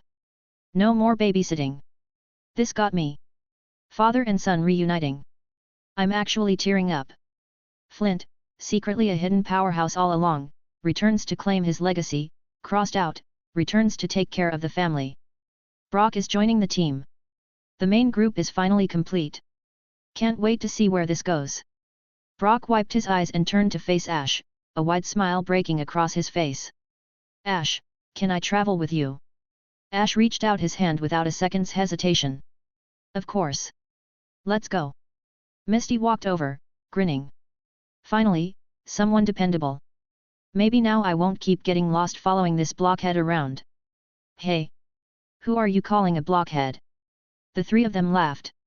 In the glow of the setting sun, 3 figures walked side by side down the road, Pikachu, Butterfree, and Brock's loaded pack trailing behind them. Ash pointed toward the horizon, brimming with energy. "Next stop, Vermilion Gym. Pika Pika." Brock pushed up his glasses, his voice warm and steady. "I'll take care of everyone. Cooking, Pokémon care, you can leave it all to me." The chat overflowed with well wishes and anticipation. The main trio is officially assembled. Ash, Misty, and Brock, the Iron Triangle. No more 2 people stumbling around lost? Nope, sorry. Now all 3 of them stumble around lost together. Can't wait for the next gym. What's it going to be like? This show is genuinely good. The pacing is tight, the characters feel real. I'm hooked. I'm staying for the long haul. Author, please update faster. When does episode 6 come out? I need to see what happens next. Dan the Demon King watched the screen fade to black, let out a long breath, and sank back in his chair. That episode was pretty good too. Though it felt like something was missing. Maybe my expectations got too high after the earlier ones. He glanced at the frenzied fans in the chat demanding more updates, and a small smile tugged at the corner of his mouth. Patience. Good things take time. Let's wait for episode 6. Meanwhile. Another world entirely. Inside Yancey's stream. With a familiar shimmer of teleportation light, Yancey's figure reappeared on the transport platform at the Rescue Guild. This time, however, the small larvista was gone. In its place stood a Volcarona, enormous and radiant, its wings spreading wide and scattering embers of light as they opened. Finally back, Yancey exhaled with relief. She had just fought through the lava gear labyrinth, and her HP bar was down to half red. But looking at the flood of experience notifications and the overflowing haul of loot packed into her bag, she was in an excellent mood. Dragonair floated just behind her, its long body drifting through the air with unhurried grace, eyes half-lidded as though lost in a quiet doze. Wartortle, on the other hand, looked genuinely worn out. Still, it was clear that after that battle, the 3 of them were sharper together, their coordination and combined strength another level above what it had been. Yancey opened her inventory with a thought. The contents were a jumbled mess. She began patiently sorting through the stack of rare materials that had dropped in the labyrinth. Hard stones, yellow shards, a few special big Oron berries. These things looked unremarkable at a glance, but every one of them came in handy at the right moment. Especially those Oron berries. Without them restoring HP on the way through, she probably wouldn't have made it out. As she sorted, her eyes were drawn to a few oddly shaped fragments tucked in the corner of her bag, each glowing with a faint, feeble light. Unidentified ancient shards. These don't look like ordinary crafting materials, she murmured to herself. She would head over to the appraisal shop and get to the bottom of these. Who knew, they might turn out to be something special. Appraisal time. Rolling for a legendary item. If these turn out to be plain Oran berries, I will eat my screen. With her luck, she dropped a max star big Oran berry earlier. I'm calling it, she's good. Don't jinx it. What if it's just more hard stones? LOL. After a quick word to her party members, Yancy took off on her own, flying toward the appraisal shop. Volcarona was enormous now, but it flew with a surprising weightlessness, and the feeling of gliding through the air left her slightly giddy. Passing over the plaza, she dipped a little lower on purpose, curious to catch whatever the nearby NPCs might be talking about. She had just evolved into this stunning new form, after all, and wanting to show off a little was only human. But at that moment, a seasoned veteran NPC, a Delphox, suddenly stepped into her path. The Delphox had been napping against a pillar, but the moment Yancy flew overhead, its nose twitched. The drowsy ease vanished from its face instantly. It straightened up sharply, its tail, which had been curled loosely, snapped upright, and it asked in a low, careful voice, "Hold on, kid. Why do you smell like herbs and forest? That scent. An NPC that can smell things? That's incredible attention to detail. The forest smell must be left over from Grovel's moves, right?" The old-timer caught her. The Delphox's eyes sharpened, locking onto Yancy. "Did you run into that creature out there?" Yancy paused, then gave an honest nod, as good as a confirmation. She had no reason to hide it. The NPC clearly knew something about Grovel, and if there was information to be had, that was a good thing. What she did not expect was that she had apparently poked a hornet's nest. The NPCs lounging nearby, an onyx, an oddish, a handful of wiggly tufts, converged on her from every direction. They erupted into a chorus of grievances about Grovel's misdeeds. "You're actually alive." The oddish was trembling so hard its leaves were shaking. "That Grovel is an absolute menace. Last time it stole my key item and I nearly died in the labyrinth. It also sabotaged a labyrinth entrance and left me trapped inside for 3 days and 3 nights. The onyx was furious, hammering the ground with its tail segments. Completely unhinged. Apparently it goes out of its way to ambush beginner teams for no reason whatsoever, another wiggly tuft chimed in, covering its mouth in horror. So many new rescue teams have been driven to tears by it. They're scared to take missions now. In the telling of those gathered around her, Grovel was an irredeemable villain, someone every decent person would want brought to justice. The NPCs stared at Yancy with eyes full of pity, certain that being targeted by such a menace could only end badly. Some had already started whispering among themselves about whether to organize a search party to recover Yancy's remains. Watching the crowd react as though a catastrophe had already befallen her, Yancy finally spoke up. "Well, I did run into it. But I already drove it off." The words landed. For a few seconds the entire plaza went completely still. Even the wind seemed to stop. Then came an eruption of gasps. Chapter 362 Back into the labyrinth. A trap? Wait, you're Yancy? Delphox stared wide-eyed. The one that was what was it, a burning bug? Oh my goodness, that little bug actually evolved into this. Oddish was so shocked it nearly leapt off the ground. You look so cool after evolving. And you seem incredibly strong. No wonder you could beat that monster. She actually took down a Grovel. The surrounding NPCs looked at her in a completely different light, their earlier sympathy replaced by open admiration. Listening to the crowd shower her with praise, Yancy felt a wave of pure delight wash over her. The fatigue she had built up during the battle melted away entirely, and her confidence soared. She spun around proudly, basking in a chorus of gasps, then flew off toward the appraisal shop, leaving behind a crowd still buzzing with chatter. At the appraisal shop, Yancy handed the fragments over to the appraiser. He was a Chansey wearing thick glasses, and he peered at the pieces through a magnifying glass for a long while before delivering a conclusion that left Yancy mildly disappointed. These look ancient, but they're actually just ordinary ancient metal. The hardness is a little above average stone, but there are no special properties to speak of. The Chansey pushed his glasses up and said. I knew it. Non-luck confirmed. Got excited for nothing. I always said rare artifacts don't just drop like that. This appraiser is useless. Get a better one. High hardness is still a plus. Good for bashing things. LMAOO, look at the streamer's face just now. Yancy sighed and tucked the appraised fragments into her bag. She had known all along that every appraisal couldn't turn up something extraordinary, but a small pang of disappointment lingered all the same. Then she reminded herself, the experience she had racked up in the maze and all those rare materials had already made the trip more than worthwhile. With that, she let it go. She was about to head to the market district to stock up on recovery items. The battle had drained her considerably, and while Dragonair and Wardurtle had recovered, she still needed to replenish her backup potions. Just then, a chatted wearing a courier bag came zipping through the air at breakneck speed, nearly clipping Yancy's wing. Urgent delivery. Urgent delivery. For Yancy. The chatted dropped an envelope sealed with wax directly in front of her, then darted off again before Yancy could even say thank you, squawking so many letters left to deliver. Yancy used an antenna to peel the envelope open, and the moment she unfolded the letter inside, her pupils contracted. It was an exceptionally rare S-rank named commission. Holy crap, an S-rank named. She's about to take off. Golden Labyrinth? That sounds expensive just from the name. That wax seal though, very fancy. Everyone who said those fragments were trash can come out now. This is the big quest setup. The commission was brief in its description but demanding in its conditions. The client was anonymous, yet specifically required that Yancy's rescue team travel to the deepest point of the first floor of the Golden Labyrinth and retrieve an item called the Ancient Gear Fragment. The Golden Labyrinth. The guild receptionist, a plump wiggly tough, leaned over to read the letter, and her face went pale on the spot, her usual rosy complexion draining white. Yancy, are you crazy?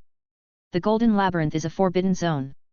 Wigglytuff's voice carried, and it drew the attention of everyone nearby. The NPCs who heard the name crowded around with warnings, that place has an incredibly complex layout, riddled with lethal traps everywhere. One wrong step and you're done, said a seasoned Macamp, furrowing his brow. I once went as far as the outer perimeter. Just those moving walls alone were a nightmare. On top of that, the wild Pokémon inside are extremely high level. Veteran rescue teams with loads of experience don't dare go deep, and you've only just formed your team. Another Alakazam shook his head, turning a spoon over in his hand. Your strength is genuinely impressive, but still, it's far too dangerous. Think it over properly. There's also supposedly some kind of curse in there. Very few Pokémon make it out without taking serious damage. Flag planted. Flag planted. People who say things like that always end up eating their words. This streamer never backs down. She's definitely going. Sounds like there's a big boss in this dungeon. Yancy looked down at the scorching letter in her hands, her mind running through a different set of calculations. Reading the commission carefully, she noticed the objective was only to find the item at the deepest point of the first floor. There was no requirement to go dozens of floors underground.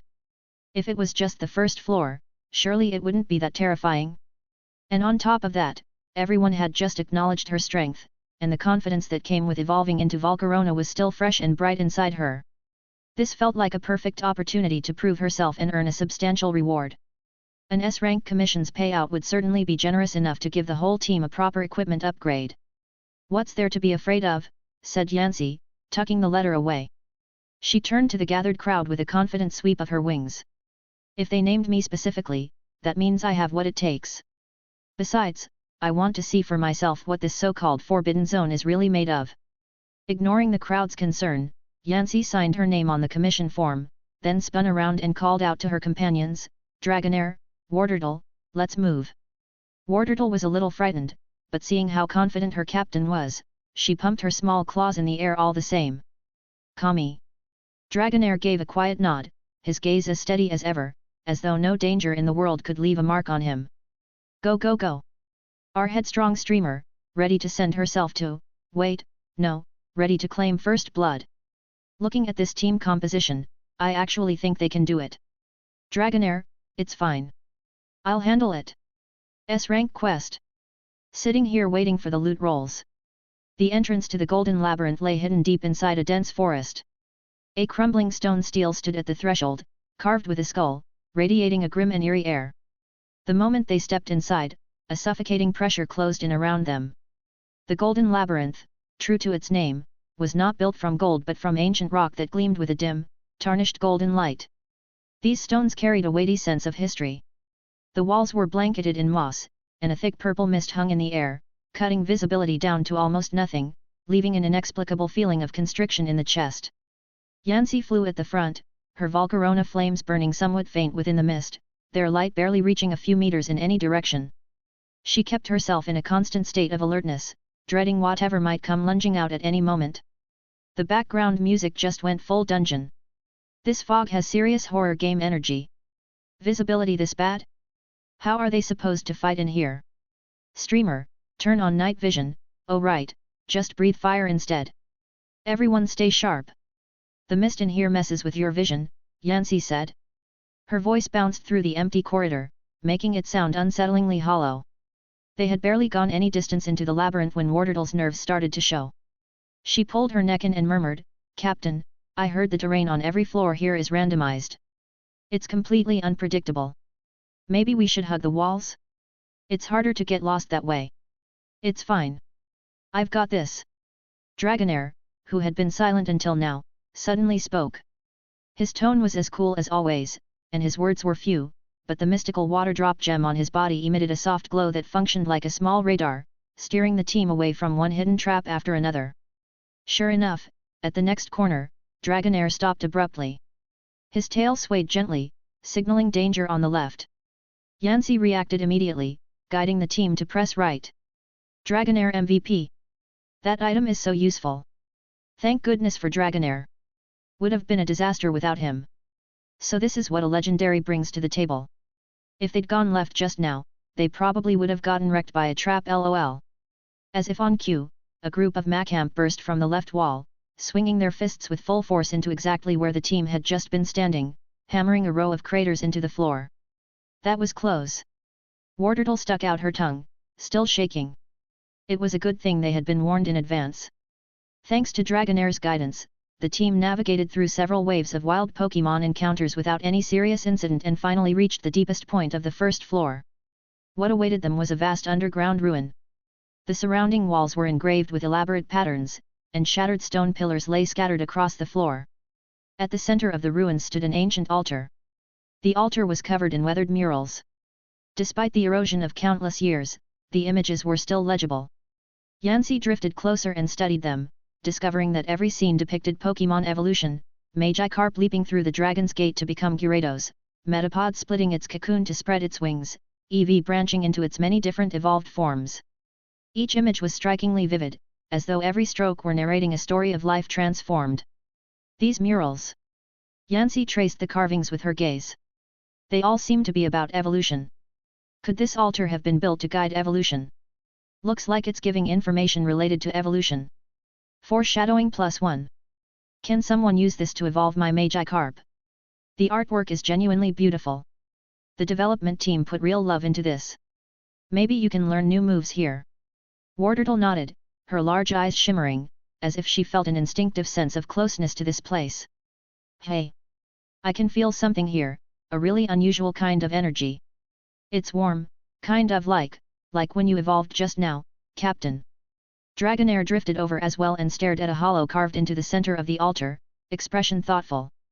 Just as Yancy was about to investigate the altar further, hoping to trigger a mechanism or locate the ancient gear fragment, a green shadow suddenly dropped from above the ruins, landing in front of the altar with a mocking laugh. You again. Yancy took a sharp step back, the flames on her wings flaring violently higher. A slender green figure stood before her. It had only flashed for an instant, but sharp-eyed viewers caught it immediately. Grovel. This guy, was he watching from up there the whole time? So he's been following them. He's back. That Houndoom and Ursaring from earlier were probably sent by him, right? Are we seriously going another round? The figure straightened slowly. It was the Grovel they had encountered back in the Lava Gear Labyrinth, but this time it carried a very different air. If last time it had been pure arrogance, this time it was something deeper and colder. In one hand it casually tossed a golden fragment that radiated an ancient aura. Didn't think you'd track this place down so quickly, said the Grovel, lips curling into a cold smile. Looks like the lesson last time wasn't thorough enough. You again. Yancy pulled back cautiously, Volcarona retreating a step. The slender green figure stepped out from the shadows fully. It was the same grovel from their brief encounter in the lava gear labyrinth, but this time its presence was entirely different. Where last time it had been straightforwardly brash, now there was something deep and glacial about it. At some point, a massive polyper had appeared beside it. The polyper's eyes were fierce, a trail of drool hanging from its beak, and its wings bore several wounds that had not yet healed, marking it unmistakably as a seasoned fighter with a violent history. The grovel stood blocking the altar. Those narrow eyes glinted with calculation, as if it had anticipated Yancey's arrival all along. A little bug who just grew its wings, daring to barge into a place like this. The grovel's voice was rough and grating, its lips pulling back into a sneer of contempt, as though watching a fool who had no sense of her own limits. You win one fight and think you can strut around here? This is no playground. Yancey fired back without flinching, masking the wariness she felt about the polyper. There was no way she would concede the verbal exchange. She snapped her wings open sharply, sending shimmering scales and a wave of heat surging toward her opponent. I beat you once before and I can do it again. I'm here for the fragment. Step aside if you know what's good for you. The fragment. The grovel looked at her as if she had said something hilarious, then reached slowly into its coat and produced the golden fragment, ancient energy radiating off it, and gave it a lazy toss in the air. You mean this? Yancey froze. Her pupils contracted sharply. The mission target had been on it this whole time. Want it? The grovel closed its fist around the fragment, and its gaze turned razor sharp. Then let's see if you can survive to take it. The words were barely out before the battle erupted. This time the grovel's strategy was sharply targeted, clearly the product of preparation. Rather than engaging directly, it stepped aside for the polyper, then gave the order, Polyper, teach this little bug a lesson. Surf. A cold dread shot straight through Yancey's mind. Polyper was a dual water and flying type. Yancey's current form, Volcarona, was fire and bug. In terms of type matchups, she was at an absolute disadvantage. This thing had been chosen specifically to counter her. Gah! Polyper let out a piercing cry and threw its enormous wings forward in a savage sweep. The air around them seemed to be sucked dry in an instant, and then a colossal wall of water materialized from nothing, surging forward as a sky-swallowing wave with the force to obliterate everything in its path. Before Yancey could even begin to recover from the impact of that torrent, Polyper shuddered its wings again and hurricane activated. Howling wind laced with icy spray cut into Yancey like countless tiny blades. Volcarona's prized flame wings, her greatest source of power, flickered and buckled in the raging storm, unable to hold any balance at all. Chapter 363 Mission complete, Celebi appears. Holy crap! Type disadvantage. This is a terrible matchup. We're done. The streamer is getting countered hard. That grovel is such a sneaky bastard, hanging back while sending in flying and water types. If Volcarona's wings get wet, she won't be able to fly, right? How is she supposed to fight like this? Get out of there. You'll die if you tank it. Yancey fought desperately to dodge, trying to fight back with sonic waves from Bug Buzz, but the crushing type disadvantage left her with nowhere to run. Every beat of her wings felt like thrashing in quicksand. Her wings were soaked through, her body dragging with a heaviness that made every movement agonizingly slow. Boom! A hydro pump landed squarely on Yancey's side, and the force of the impact sent her flying. Volcarona slammed into the ground, kicking up a cloud of dust, and let out a pained cry. Damage numbers flashed red overhead. Her health bar plummeted into the danger zone. Captain! Wartortle spotted Yancey go down and screamed, scrambling to rush over. But two vicious Houndoom lunged from the shadows of the ruins, fangs bared, cutting him off. Their target was clear, pin down Dragonair and Wartortle, keep them from reaching Yancey. Think you're getting past us? Try it, the Houndoom snarled, unleashing a barrage of fire blast and assurance. Dragonair tried to break through with Hyper Beam, but the two Houndoom moved in perfect sync, sealing off every route. Don't worry about me. Go, get out of here. Yancey picked herself up off the ground, wiping ash from the corner of her mouth, watching her teammates get swarmed, her heart twisting with frustration and dread. But facing a type matchup this lopsided, she felt utterly helpless. Was this really how it ended? Wiped out right after evolving? Polyper circled overhead, its body shimmering with blue light, the telltale glow of a hydro pump being charged up. It locked onto Yancey lying on the ground and prepared to deliver the finishing blow. This run is cooked. Type advantage is disgusting. There's literally no way to play around this. Someone help. Any ideas? Don't give up. Maybe a miracle. The shadow of defeat hung over Yancy. The ball of energy at Polyper's beak had fully condensed, its blue glow reflecting in Yancy's eyes, which had taken on a look of quiet despair. Then, in that razor-thin moment between one heartbeat and the next, two voices rang out at the same time. Different in tone, identical in weight. Yancy. Dragonair watched his captain and his companions being driven into a corner. Those eyes of his, usually half-lidded like he'd never quite woken up, snapped wide open. The soft, rounded pupils shrank to pinpoints, and something blazed in them that had never been there before. He didn't shout. Not a sound escaped him. But the force radiating from him doubled, then doubled again, as though something had been waiting inside him all along, coiled tight, ready to unfurl. His lean frame swelled rapidly, limbs thickening with power, and the skin along his body surfaced, traced with ancient draconic markings that pulsed with a primordial authority. He made no sound through it all, only endured the reshaping of his strength in total stillness, like a sacred rite being fulfilled. We are not losing here. Wardurtle's reaction could not have been more different. He looked at Yancy crumpled on the ground, and his big eyes filled instantly with tears. He was terrified. Shaking all over. But he didn't back down. Don't you dare hurt Captain. Don't you dare. Wardurtle let out a wail that tore right through the air, a sound soaked in fear, but underneath it, something absolutely resolute. And in that instant, a miracle happened. Dragonair's quiet, held inward pressure and Wardurtle's outward, streaming cry seemed to pulse at two entirely different frequencies, and in that moment those frequencies resonated with each other and struck the ancient evolution altar behind them like a tuning fork hitting solid stone. Hum. The murals on the altar, dormant for untold ages, blazed to life with a blinding light. Images of Magikarp leaping through the Dragon's Gate and Metapod bursting from its shell seemed to breathe and move, and a pillar of golden energy erupted from the altar's center, shooting into the sky and enveloping both Dragonair and Wardurtle. Is that the light of evolution? Yancy stared, struck speechless. Guided by the altar's power and driven by a will that refused to break, Dragonair's body began to tremble violently. Beside him, Wardurtle was caught in the same light. He kept crying, but his voice deepened as it rose. Within the radiance, his once round shell hardened and thickened, taking on a metallic sheen, and two massive cannons formed across his back, radiating the promise of devastating power. The light faded. Where the graceful, drifting Dragonair had been, a Dragonite now stood, imposing, broad-shouldered, filling the space around him.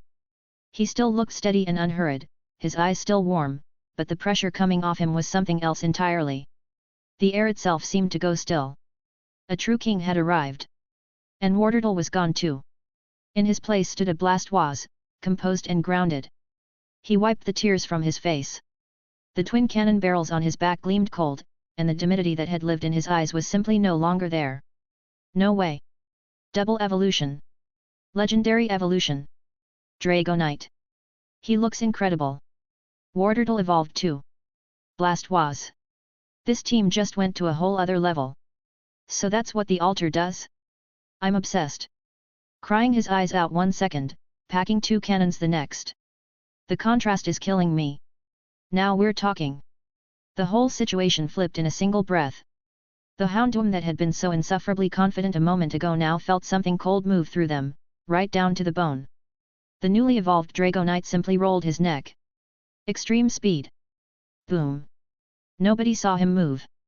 One of the Houndoom, which had been snarling and snapping just a heartbeat before, rocketed through the air like a cannonball, slammed into a distant wall, and crumpled to the ground with its eyes rolled back, out cold. Then Dragonite rose into the air and moved through Dragon Dance, every motion deliberate and powerful, golden energy rolling off him in waves as his attack and speed climbed higher with each step. The remaining Houndoom took one look at that and its legs gave out. It couldn't move. Across the field, Blastoise had grown considerably stronger as well. He drew a slow, deep breath.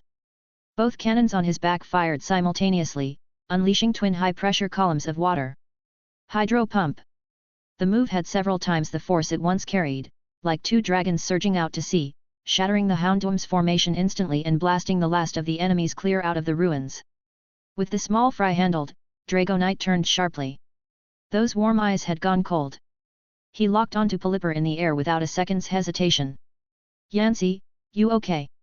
His voice was still steady, but there was a depth to it now, a solidity, the kind that made you feel like everything was going to be fine. Yeah, just hurts a little. Yancy hauled herself to her feet, health bar nearly empty, but the sight of those two colossal figures standing behind her sent a surge of energy straight through her. Polyper, still overhead, hadn't quite processed what had just happened. The world blurred. Dragonite launched himself skyward like a golden missile. Polyper had been lining up another shot at Yancy when a hyper beam forced it to abandon the attack and to scramble out of the way. The moment it moved, Blastwaz had already calculated the landing. Flash cannon, fully charged, fired, and a brilliant beam of light found its mark and brought Polyper down. Crash! Polyper hit the ground and carved out a crater on impact. Its wings twitched twice and went still. Nice work! Yancy took to the air again, still a little unsteady, but she, Dragonite, and Blastwaz closed in from three sides and boxed Grovel in. Grovel surveyed the scene. Something shifted in those cold, calculating eyes, a flicker of what might have been satisfaction.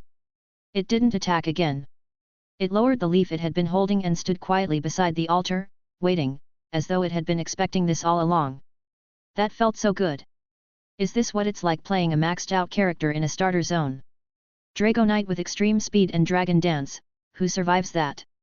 Those cannons on Blastoise's back, I'd like to see anyone try to bully our captain now. Why isn't Grovel running? Something's off about that look on its face. Is it setting up something huge? Be careful. Yancy was about to demand answers from Grovel honestly half a second from launching a fire blast just to roast the underhanded little schemer medium rare before starting the interrogation. But the moment she started to move, Grovel did something none of them could have predicted. It opened its hand and let go. The golden gear fragment hit the ground with a soft clink. Then, slowly, it closed its eyes. Its arms fell to its sides. Every guard it had kept up dropped away completely. You. Yancy stopped. The fire she'd been holding back fizzled out. What is this? Playing dead? Grovel said nothing. Its body tilted slightly forward, as if it might fall at any moment. There was something in that silence, a quiet relief, like that of a creature that had finally laid down a burden it had carried for far too long. Then the whole world changed. The dim ruins, the drifting air, the dust suspended mid-fall, even the warmth still rising off Dragonite's skin, everything locked in place in an instant.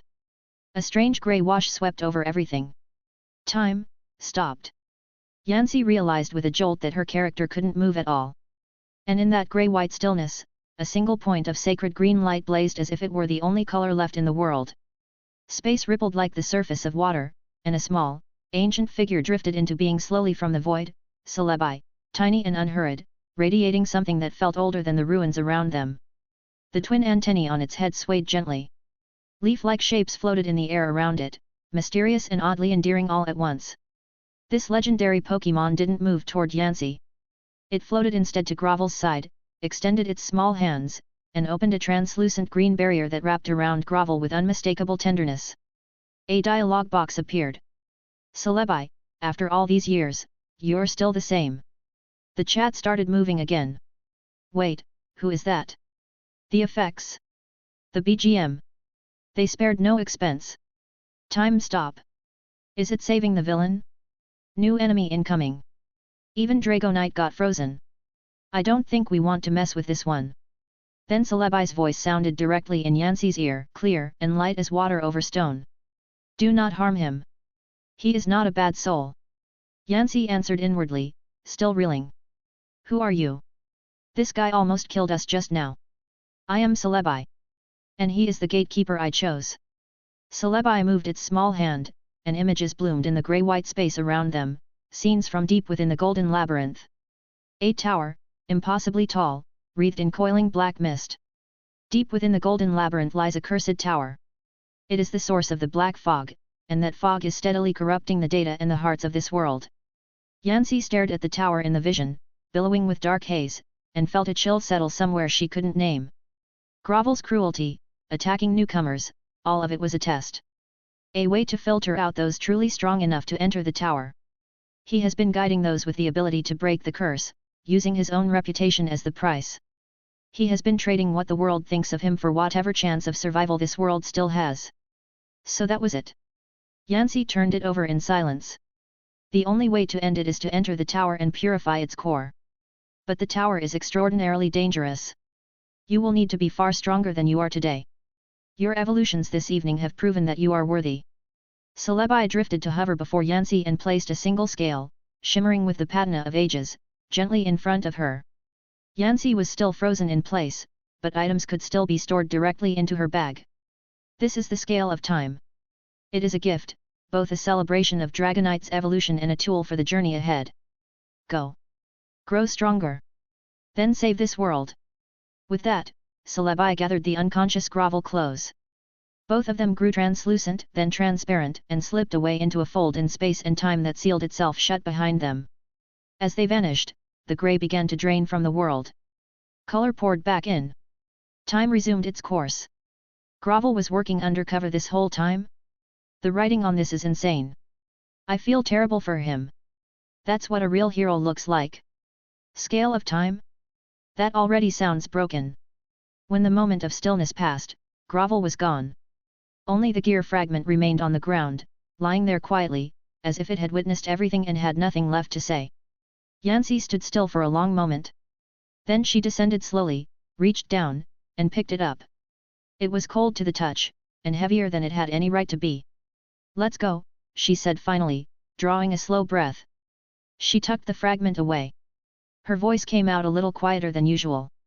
We're heading back. The rescue guild hall was alive with noise. The moment Yancy led her team through the door, they became the center of everything. Oh my goodness, you actually made it back. The wiggly tough at the front desk pressed both hands over her mouth in astonishment. And Dragonair and Wartortle both evolved. What about that Grovel? Word is it was there too. The NPCs pressed in from all sides, questions tumbling over one another. Yancy looked at the sea of concerned faces and offered a quiet smile. She didn't try to explain what had really happened with Grovel. That was a secret that belonged to her and that gatekeeper alone. Handled, she said simply, and stepped up to the counter, setting the gear fragment and the S-rank commission form down in front of the clerk. Mission complete. The answer was brief, but with Dragonite and Blastoise standing there at their full, formidable size, and with the unmistakable presence of a seasoned fighter radiating off Yancy, no one pressed for more. The hall erupted instead into a wave of cheering loud enough to rattle the badge plagues off the walls. Chapter 364 Homecoming, New Advanced Modules, and the Fourth Reward Distribution. In the stream, viewers were still buzzing about the time freeze and Celebi's appearance, with all manner of speculation and analysis flooding the chat. Tell us, what exactly did Celebi mean just now? I couldn't quite follow it. The Cursed Tower? Sounds like a late-game dungeon. The plot depth just shot up out of nowhere. I'm in love. Grovel, bearing a grudge I never deserved at my age. Don't you need to keep grinding before heading to the next destination? I want to see Dragonite go on a rampage. Yancy returned to her room and opened the team panel. She looked at the three names on the panel, each one transformed beyond recognition: Volcarona, Dragonite, Blastoise. Her gaze gradually hardened with resolve. Despite the massive surge in strength, and even the gift from Celebi, the memory of that tower spewing black mist lingered in her mind, and she knew her current level was nowhere near enough. After all, this was the final dungeon, and it concealed a crisis that could swallow the entire world. But now that she knew the truth, she couldn't afford to stand by and do nothing. She addressed her team. Ready. Behind her, Dragonite let out a deafening roar. Blastoise raised the cannons on its back high into the air. There's only one goal from here: grind like crazy. We'll tear through every dungeon there is, until we're strong enough to flatten that cursed tower.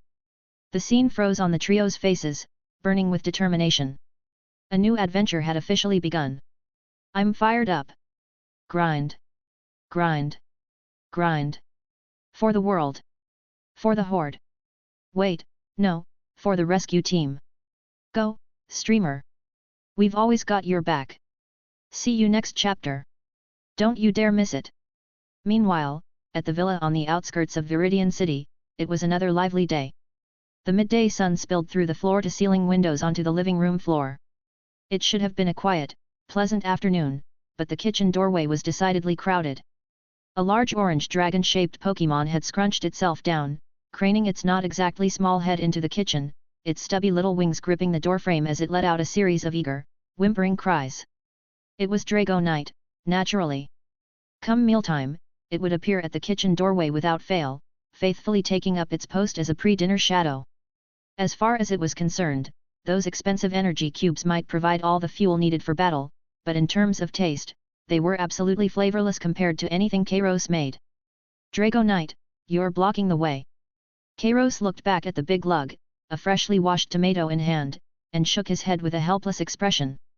Drago Knight immediately tucked in its neck, but showed no sign of actually moving. It simply fixed those big round eyes on the tomato in Kairos's hand with the most pitiful look imaginable, as if asking whether that particular item was edible. Behind Drago Knight, an omenet floated in midair, mimicking its elder and also attempting to poke its head into the kitchen. It didn't entirely understand why Drago Knight was so obsessed with human food, but if the big brother was doing it, there had to be a good reason, and following along seemed like the safe bet. As for Mars Haddo, this was its first time here. Its semi-transparent form drifted around the living room, taking in every corner of the house with curious eyes. It studied the soft sofa, then the Pokémon landscape paintings hanging on the walls, and finally allowed its gaze to settle on Kairos, who was busying himself in the kitchen. I didn't expect your place to feel so warm and lived in. I figured you'd be the type to live somewhere with no personality at all. Mars Haddo floated over to the kitchen doorway and watched Kairos chop vegetables with practiced ease, unable to help itself from commenting. In its experience, a special human with Kairos's level of ability tended to be the solitary sort, the kind who lived somewhere dark and cold. Kairos nearly dropped the knife in his hand. He rolled his eyes dramatically and shot Mars Haddo a flat look. People need to eat and sleep regardless. Of course I'd want somewhere comfortable. He kept talking while tossing the chopped tomato into the nearby dish. If you've got nothing to do, go watch TV in the living room. Stop getting in the way in here. Mars Haddo rolled its own eyes. Television. What's that? Just then, a purple ghost phased through the wall, a laptop tucked under its arm. It was Jengar. With the growing number of games in the lineup, Jengar had been run off its feet lately, helping Kairos manage basic data and code for the games day after day. Watching Jengar flip open the laptop and rattle away at the keyboard with practiced speed, Kairos was suddenly reminded of something. Jengar, would you be interested in learning that shadow ability from Will's Jengar? He asked the question offhandedly while chopping ribs. Jengar's fingers paused over the keyboard. It pointed at itself, an expression of total disbelief on its face. Wasn't it supposed to be the administrative staff? Kairos seemed to read its thoughts. He smiled and said, I just thought that ability looked pretty useful, and it should benefit your own body too. But no pressure if you'd rather not. I'm only asking. Jengar blinked, and then its eyes lit up. Absolutely, yes. It had nearly forgotten the whole reason it had left the ghost world in the first place, to get stronger. How could it possibly pass up a chance like this? It immediately set the laptop aside and gave Kairos a firm nod. It was in. Kairos couldn't help laughing at the sight. All right, then. I'll take you to the ghost world soon. You'll stay there for a while, and once you've learned it, I'll come pick you up. After everything that had happened there last time, the ghost world was now quite safe. Jengar had absolutely no objections. Before long, a rich, savory aroma was drifting out of the kitchen. Braised pork ribs, sweet and sour tenderloin, stir-fried seasonal vegetables, and a big bowl of steaming rice. The moment the dishes hit the table, every Pokémon surged forward. Drago Knight, who had been holding itself back for some time, might have been large, but it was far from slow. It snatched a rib in each wing and shoved them straight into its mouth. Omenet drifted over at its own leisurely pace, curled a tentacle around a piece of tenderloin, and began eating with evident satisfaction. Mars Haddo watched the others eat with such obvious relish, and felt a twinge of skepticism. It was just regular food. Was it really that good? It floated over to the table and sniffed at the aroma. Its nose twitched involuntarily. That smell was, admittedly, rather extraordinary. It hesitated a moment, then extended a finger and delicately dabbed at a bit of the sauce, bringing it to its mouth. In the next instant, Mars Haddo's eyes went wide. This flavor! It had traveled through the Sinnoh region and sampled no small number of human dishes along the way, but compared to what was in front of it right now, all of that was garbage. Without any further ceremony, it conjured a pair of black chopsticks out of pure energy and joined the feeding frenzy. Kairos looked at this tableful of ravenous creatures and shook his head with quiet resignation. Was his cooking really that good? It seemed he might need to consider opening a restaurant one day. It might even be more profitable than making games. After a meal that swept the table clean like a storm, not a drop of sauce remaining, every dish was spotless. The Pokémon sprawled contentedly across the sofa, rubbing their rounded bellies and letting out satisfied little groans.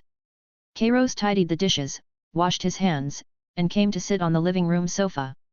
He glanced at the calendar on the wall. Time really had flown. It was already time to distribute the 4th round of Game Progress Leaderboard rewards. He took a slow breath and opened the system panel in front of him.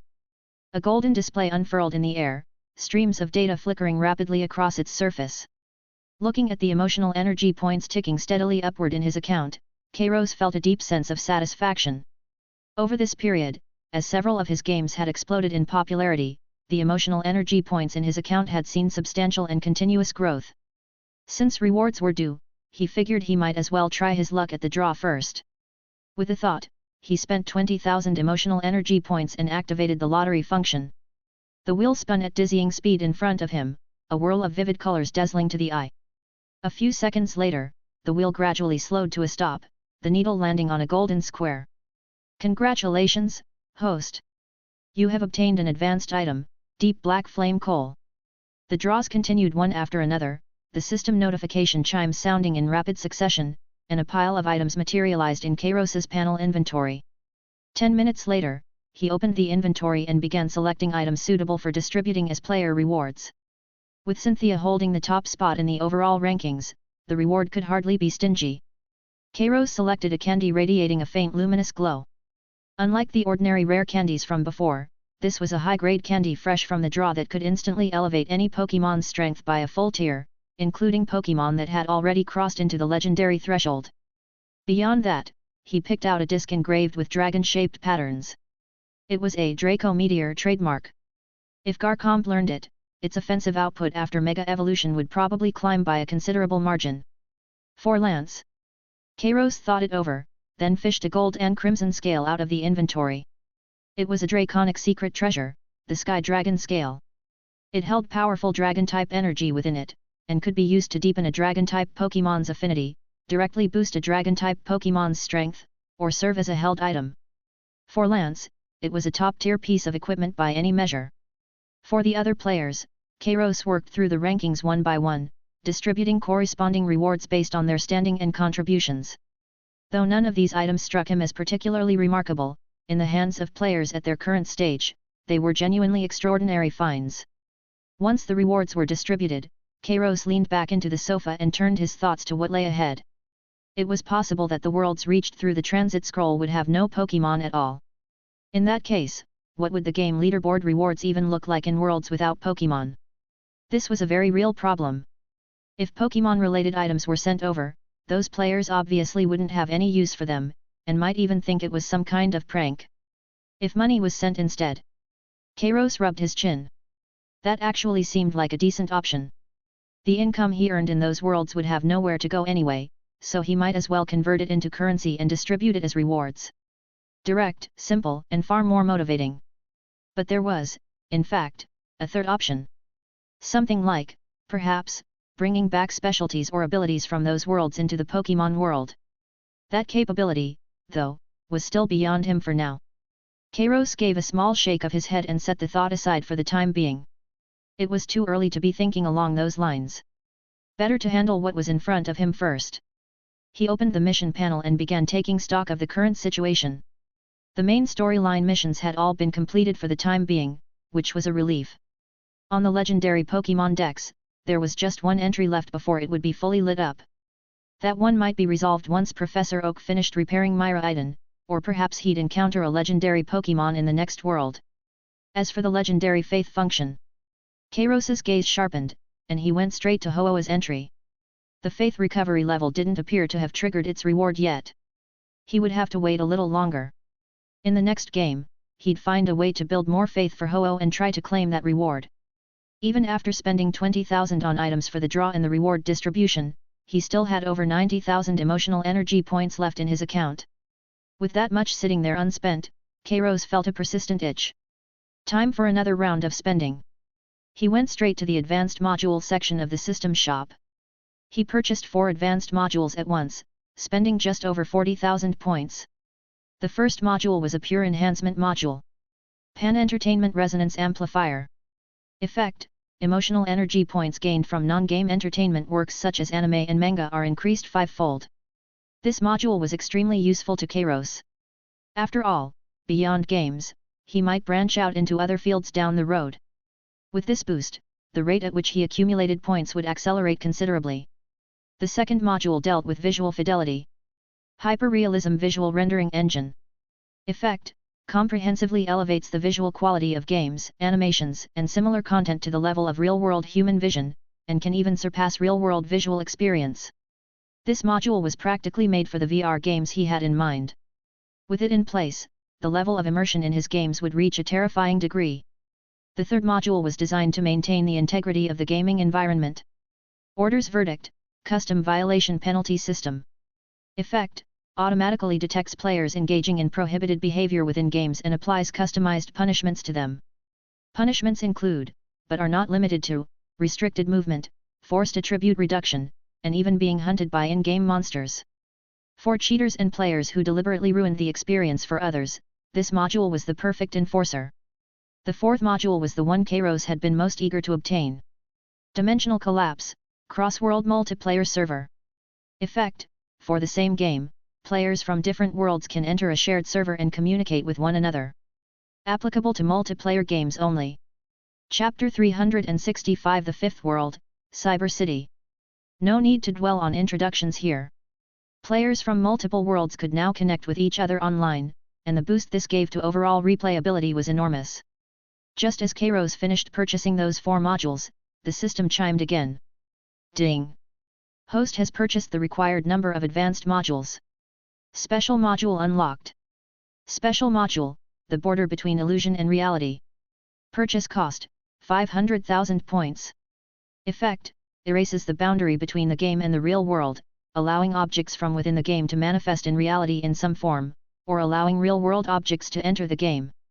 Kairos stared at the description, completely dumbstruck. A special module, what was this, and what did it mean? Erase the boundary between game and reality? Surely it couldn't mean what he thought it did. But if it really did? God! This was nothing short of a world-shattering ability. He didn't yet know the specifics of how it worked, but just from the description alone, it was clear how terrifying this module could be. There was only one goal now. Grind out 500,000 points, no matter what it took. Kairos drew a slow breath and closed the system panel. At that moment, the system chimed again. Ding! New main quest triggered. Quest name: Dawn of Virtual Reality. Objective: travel to the Fifth World. Using that world's advanced technology, release a virtual reality game and reach 200,000 players within 7 days. Rewards: 50,000 emotion points, 1 random advanced module. Kairos read the quest details and furrowed his brow. The difficulty on this one was no joke. 200,000 players in 7 days was no small number. Especially in a world he knew nothing about. To attract that many players in such a short window, he would need to bring something genuinely impressive to the table. He would have to get a proper read on that world first before forming any plan. While he was still thinking it over, the system chimed once more. Ding! Transit scroll fully loaded. Ready to activate. Kairos nodded and rose to his feet. He first released Chandelure from her ball and told her to stay close. Then he turned to Mars Haddo. Stay home and do whatever you like, but don't go wandering where people might see you. If you want to head out, remember to turn invisible. Mars Haddo gave a nod to show it understood. Kairos took a slow breath, drew out the scroll shimmering with pale light, and said, Activate. A flash of white light swept through the villa, and both Kairos and Chandelure vanished without a trace. The Fifth World. Neon City, Lower District. Kairos felt as though someone had cracked him hard over the head. His skull was thick with fog. He pried his eyes open to find himself lying in a cramped, suffocating space. The air carried a foul layered stench, machine oil and mildewed walls and some kind of chemical solvent all tangled together, enough to make a person gag. He pushed himself upright with a grimace and peered out through a window smeared with holographic advertisement residue. Outside, a grey and sullen sky pressed down over everything. A dark green rain fell in a thin, listless drizzle. The way it looked, it was probably acid rain. Blinding neon signs strobed and flickered through the curtain of rain. Enormous holographic dancers gyrated in midair, flanked on all sides by advertisements for cybernetic implants, every image drenched in temptation and violence. Somewhere nearby, a siren wailed. A drill-like whirring rose from the street below, threaded through with a few screams that made his scalp prickle. Then a vast tide of memories flooded into Kairos's mind.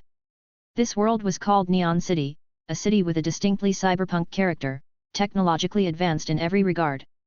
The original occupant of this body had been a junior neural architect in Neon City's lower district, responsible for writing the underlying code for VR environments.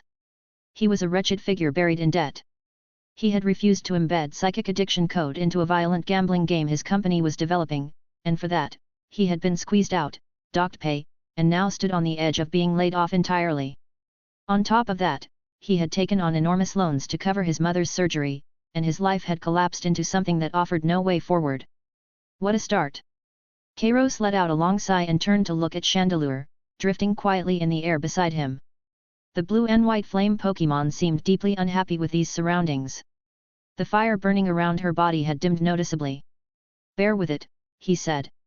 "We're only here for a while." He reached out and gave Chandelure a gentle pat on the head. Something in his chest loosened slightly. The opening was miserable, but it didn't matter. As long as the mission got done, the rewards would be generous, and this world itself might change for the better. Since the task is to launch a VR game, I need to get a feel for what this world's hyperdream network is actually capable of. Kairos crossed to a desk buried under coils of discarded data cables and takeout boxes, and sat down. He found a black metal headset wedged into one corner of the desk. This was the terminal device used to access the hyperdream network. Kairos took a breath, drew on the original owner's memories, and felt along the back of his neck until his fingers found a coin-sized metal port at his neural interface. He plugged the headset's cable into it. "Activate." A faint electrical hiss followed, and the scene before him seemed to twist and warp. The next instant, he was no longer in that narrow, lightless basement. He was standing beneath a vast and glittering canopy of stars. "Welcome to the Hyperdream Network. Neural synchronization rate, 99.9%. A cold mechanical voice rang through his mind. Kairos raised an eyebrow, genuinely surprised. The level of immersion. This world's technology really was something else. Touch, smell, taste, sight, and even pain had been reproduced with flawless fidelity. If Kairos hadn't known he was connected to a network, he might have believed he had crossed into an entirely different and entirely real world. No wonder people fall into this and never find their way back out. He looked at the streams of data flowing and weaving all around him, and nodded slowly. Where virtual reality technology was concerned, this world had genuinely reached its peak. That also meant he couldn't do what he had done on Earth and simply overwhelm the local game companies with better visuals and deeper immersion. If the gap couldn't be opened on the technical side, then content and gameplay were the only levers left to pull. Let's see what games are actually popular right now. With a single thought, he transformed into a streak of light and shot toward the Hyperdream Network's central hub, the Game Plaza. It was the Times Square of the gaming world. Countless enormous virtual screens hung suspended in the air, cycling through promotional footage for every game imaginable. The sensory overload was staggering, colors exploding in every direction, and sound effects crashing directly into the skull. Kairos looked up at the most prominent display, the Hot Games ranking board. Number 1, Blood Coliseum. Number 2, Cyber Casino. Number 3, Virtual Idol, 0. His mouth twitched as he took in those three titles. Quite a consistent aesthetic, he had to admit. Let's start with number 1. He tapped the Blood Coliseum icon and was immediately transported into a massive arena built in the style of a Roman Colosseum. Tens of thousands of feverish spectators packed the stands, waving glow sticks and unleashing a wall of sound that shook the air. In the center of the arena, two hulking figures bristling with oversized mech components were locked in a fight to the finish. No technique. No artistry. Pure, uncut brutality. One of them tore off the other's mechanical arm outright. Blood erupted in a wide spray that spattered across the screen. The crowd ignited instantly, cheers and screams threatening to lift the roof off the place. Kairos lasted less than 5 minutes before he'd seen enough. Naked violence, nothing else. He quit without hesitation. Number 2. He opened Cyber Casino. This time he found himself in a gleaming, gold-saturated hall. The roar of countless slot machines blended into a disorienting wall of noise. The players around him all had the same look, bloodshot eyes locked on their screens, fingers hammering buttons in a frenzy. Win, and they howled and shrieked. Lose, and they cursed the air blue before throwing themselves at the next round with even greater desperation. Kairos watched from the side for a while. The game's underlying logic was brutally simple. No strategy, no thought was required. It existed purely to exploit greed and the compulsions of a gambling mind. The so-called jackpot was nothing more than bait dangled by the system, keeping the players hooked like fish on a line. This garbage, stuffed with monetization traps and hollow odds, is sitting at number 2. He shook his head and stepped out. Number 3. Please, something with a little originality. He opened Virtual Idol, 0. The scene shifted into a pastel pink bedroom, warm and cozy in its presentation. A young woman with a perfectly proportioned figure and immaculate features was sitting on the bed. She looked up at the camera and blinked. Master, you finally came to see 0. 0 missed you so much. Her voice was very sweet. Kairos tried a simple line, how has your day been? The girl held her perfect smile and replied in a voice stripped of any real feeling. As long as Master is here, every day is wonderful for 0. Oh, Master. He asked a few more questions. Every answer came back the same way, a different arrangement of the same hollow words. Her expressions and movements were executed with extraordinary realism. Even the veins beneath her skin were rendered in fine detail. But her eyes held nothing. They were still and empty, a void behind the performance. That was not a person's gaze.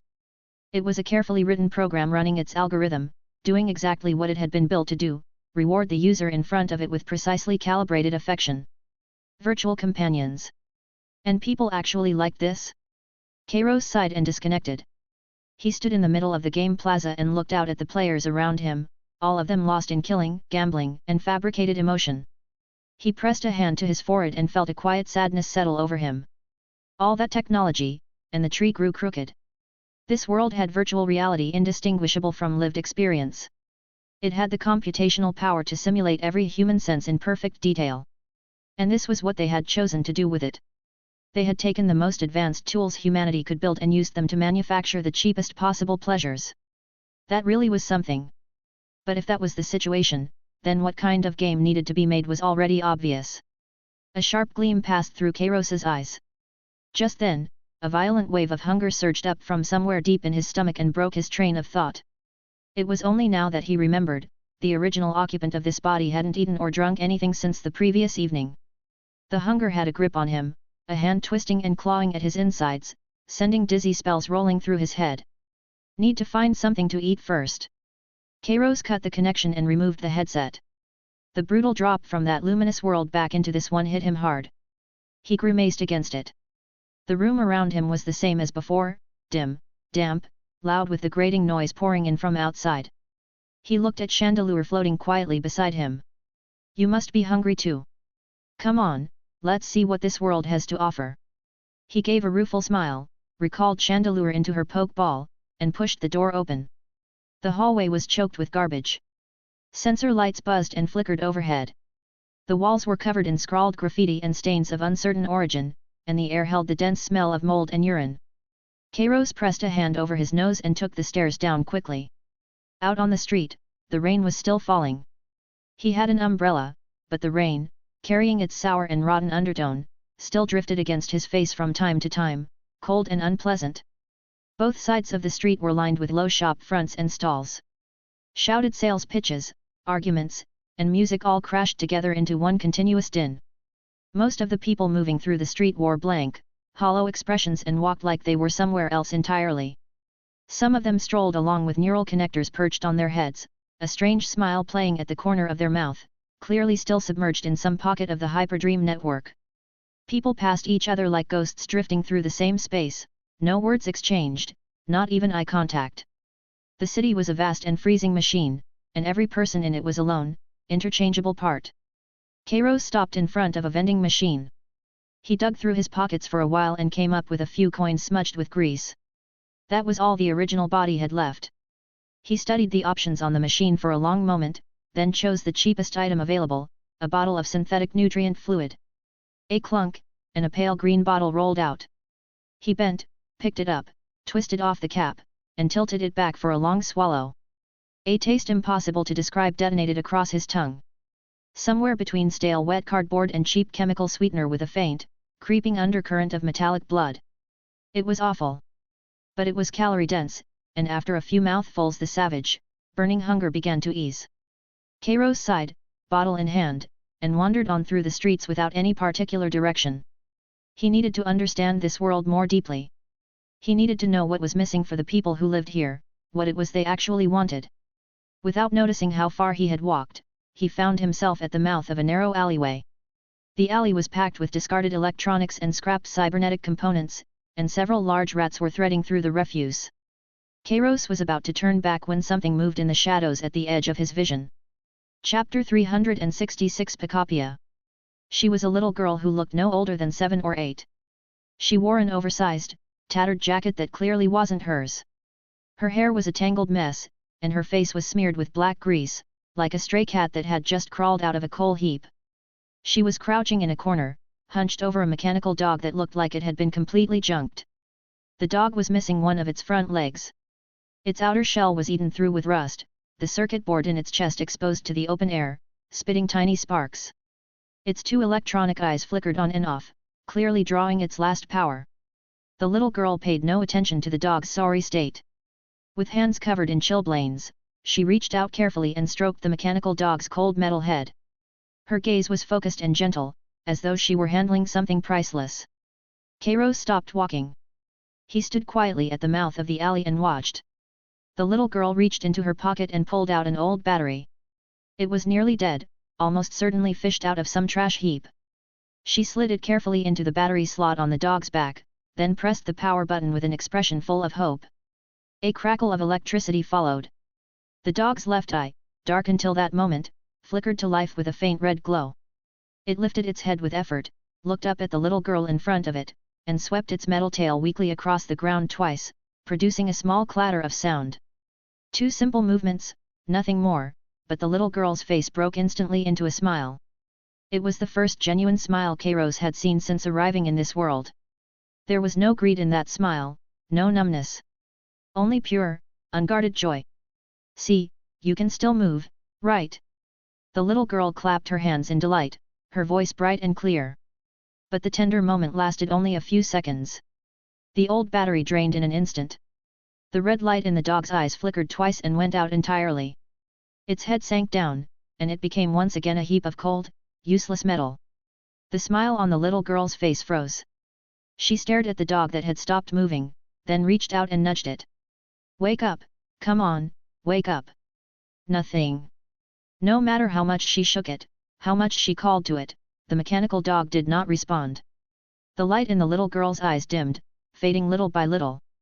Slowly, she let go. She drew her knees up to her chest, wrapped her arms around her head, and crouched against the wall without a word. Kairos stood in the rain, watching, lost in thought. In this world wrapped in steel and neon, the distance between people had been stretched to its limits. Everyone lived on their own island, desperately grasping for something, anything, to fill the hollow inside. So they threw themselves into killing, because only inside the arena could they feel that they were still alive. So they threw themselves into gambling, because only in the instant of winning could they taste that fleeting, illusory satisfaction. And yet none of it was real. Killing left only emptiness. Gambling left only debt. False companionship left only a deeper loneliness. Like that old battery, a brief flash of light, followed by a darkness that lasted far longer. What they truly needed was not any of those things. What they needed was a real companion. One who would not stop when the battery ran out. One who could feel joy and sorrow and anger. One who would simply be there. A living presence, warm and made of flesh and blood. Kairos drew a slow breath and looked up at the grey sky. The rain struck his face, cold and biting, but something in his chest had begun to burn. He knew now what he had to do. In this cold, mechanical world full of counterfeits, what he wanted to bring them was not the sharpest graphics, not the most intense combat, not the most flawless virtual companion. What he wanted to bring them was warmth. The kind of warmth that could pass through a screen and reach somewhere deep in the soul. The kind of warmth of coming home to find a light left on for you. Kairos glanced once more at the little girl curled against the wall, then at the dead mechanical dog, then turned and walked back toward the apartment with long, purposeful strides. Back in his room, he sat down at his workstation. The crystal flame spirit was released from its capsule and hovered silently behind him. Since this world had already maxed out its own tech tree, there was no beating it on a technical level. That left only content. After a brief pause for thought, Kairos made his decision. It didn't take long. A game with no corporate registration, no promotional budget, and not even a proper developer name was quietly packaged and uploaded to the largest independent game database in the world. The game was simply called Pokémon. Once it was done, Kairos pulled the data cable from the port at the back of his neck and leaned back against the hard mattress with a long exhale. Now there was nothing left to do but wait. At the same moment, in a cheap rental unit in the lower district, Rosie collapsed into a worn-out single-seat sofa, exhausted to the bone. She was a full-time game streamer who mostly worked the stress relief gaming section. In name it was a stress relief section. In practice, nothing in this day and age actually relieved stress. Her subscriber base was modest, a few thousand real viewers at most, nearly all of them people just like her, ground down, bottom-rung workers suffocating under the pressure of city life, the crushing cost of cyberware maintenance, and the endless corporate rat race. Rosie rubbed her aching temples and, with practiced ease, grabbed the cheap neural interface cable and felt for the port at the back of her neck. A mild electric tingle shot through her brainstem as her consciousness plunged downward, jacking into the Hyperdream network to start the day's stream. A few hundred viewers trickled into the room, the comment feed sparse and scattered. "Hey pair, good evening. What terrible game are you going to torture us with tonight? Just clocked off work, hydraulic fluid all over my pants, I'm done. Show me something wild. Don't even get me started. My supervisor made me rework code all day. I genuinely want to unscrew his head and kick it around like a ball." Rosie looked at the comments, all that barely contained rage, and smiled with tired resignation.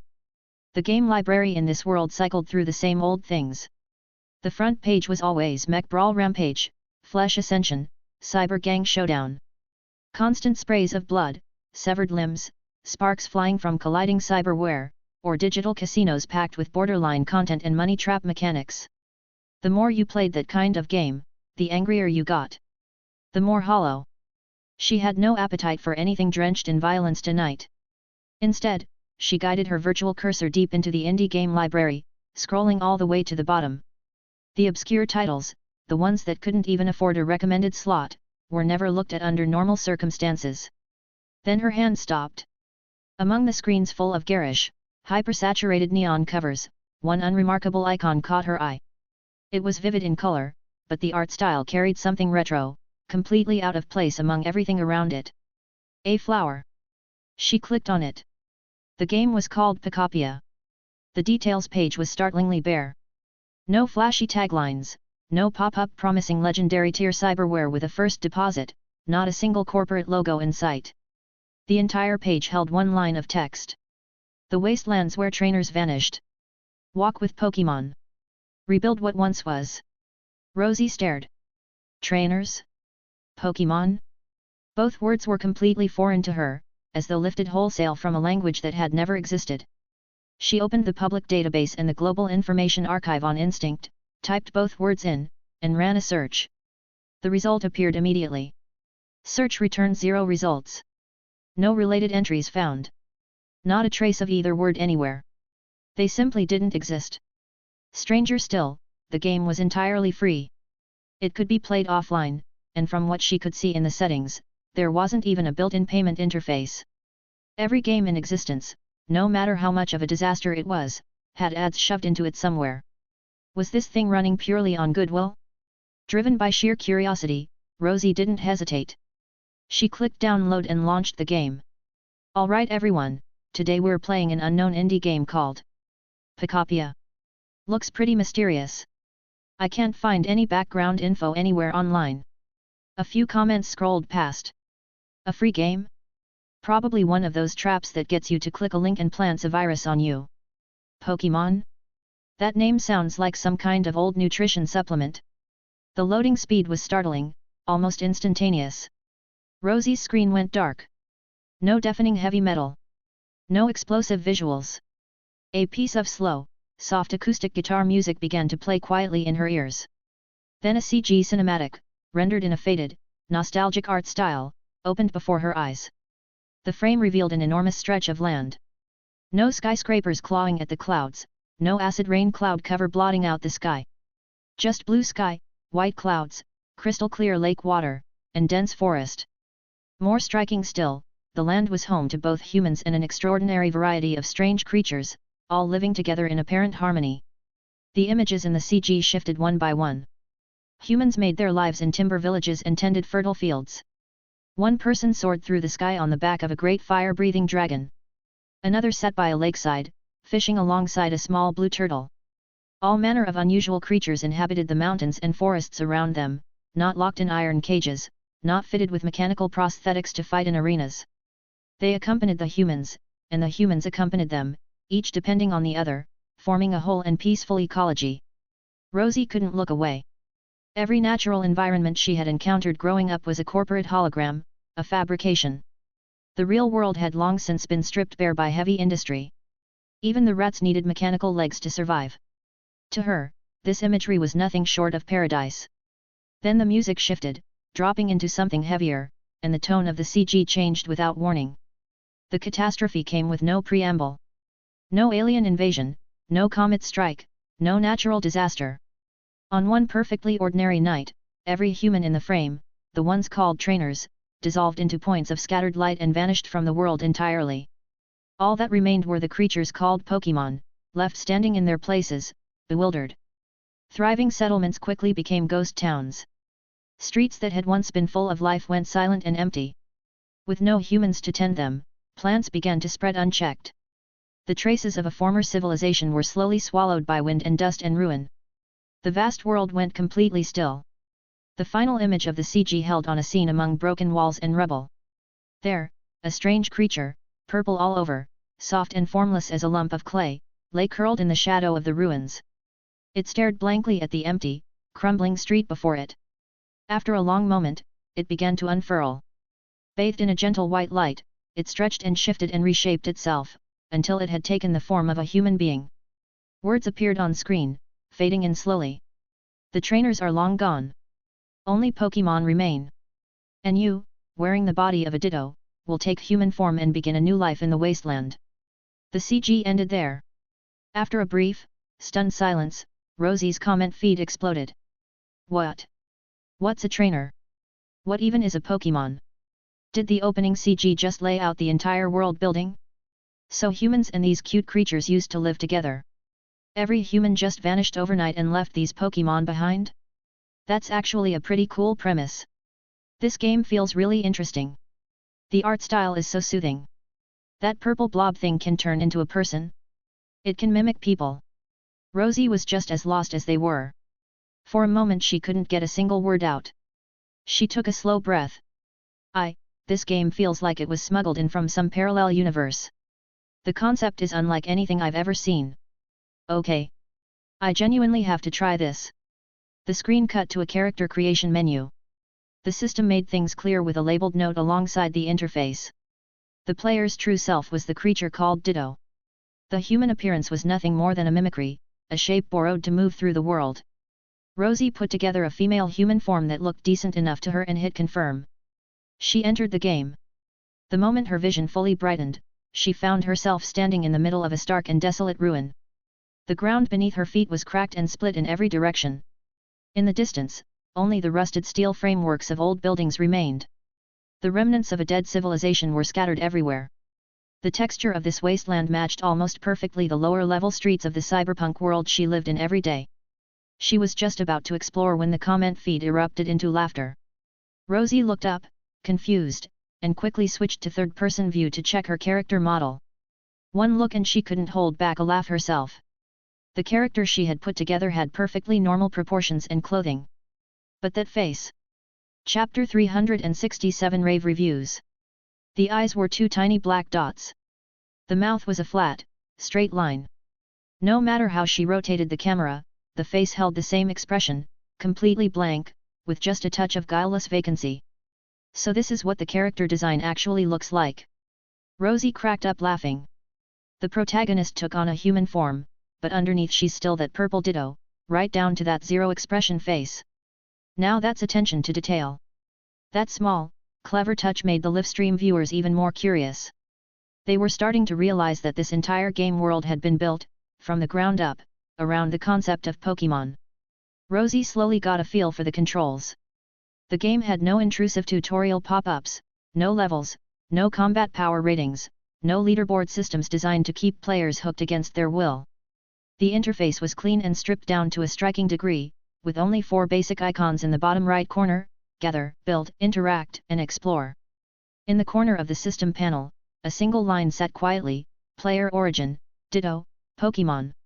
She hadn't taken more than a few steps before the tall weeds ahead rustled softly. Rosie tensed on instinct, fingers flying to the keyboard to look for cover. In the world these characters came from, any living creature moving through the wasteland was almost always a mutation warped by heavy contamination, and that always meant lethal danger. But what stepped out from the grass stopped her cold. It was a small, pale brown animal, not very large, looking something like a little fox or a puppy. Its fur looked impossibly fluffy and soft, with 2 long, oversized ears tipped in a faint brownish gradient. A pair of large, round black eyes gazed out with a gentle, unclouded calm. Its limbs were slender and delicate, and it moved with a quiet, unhurried ease. There was nothing threatening about it at all.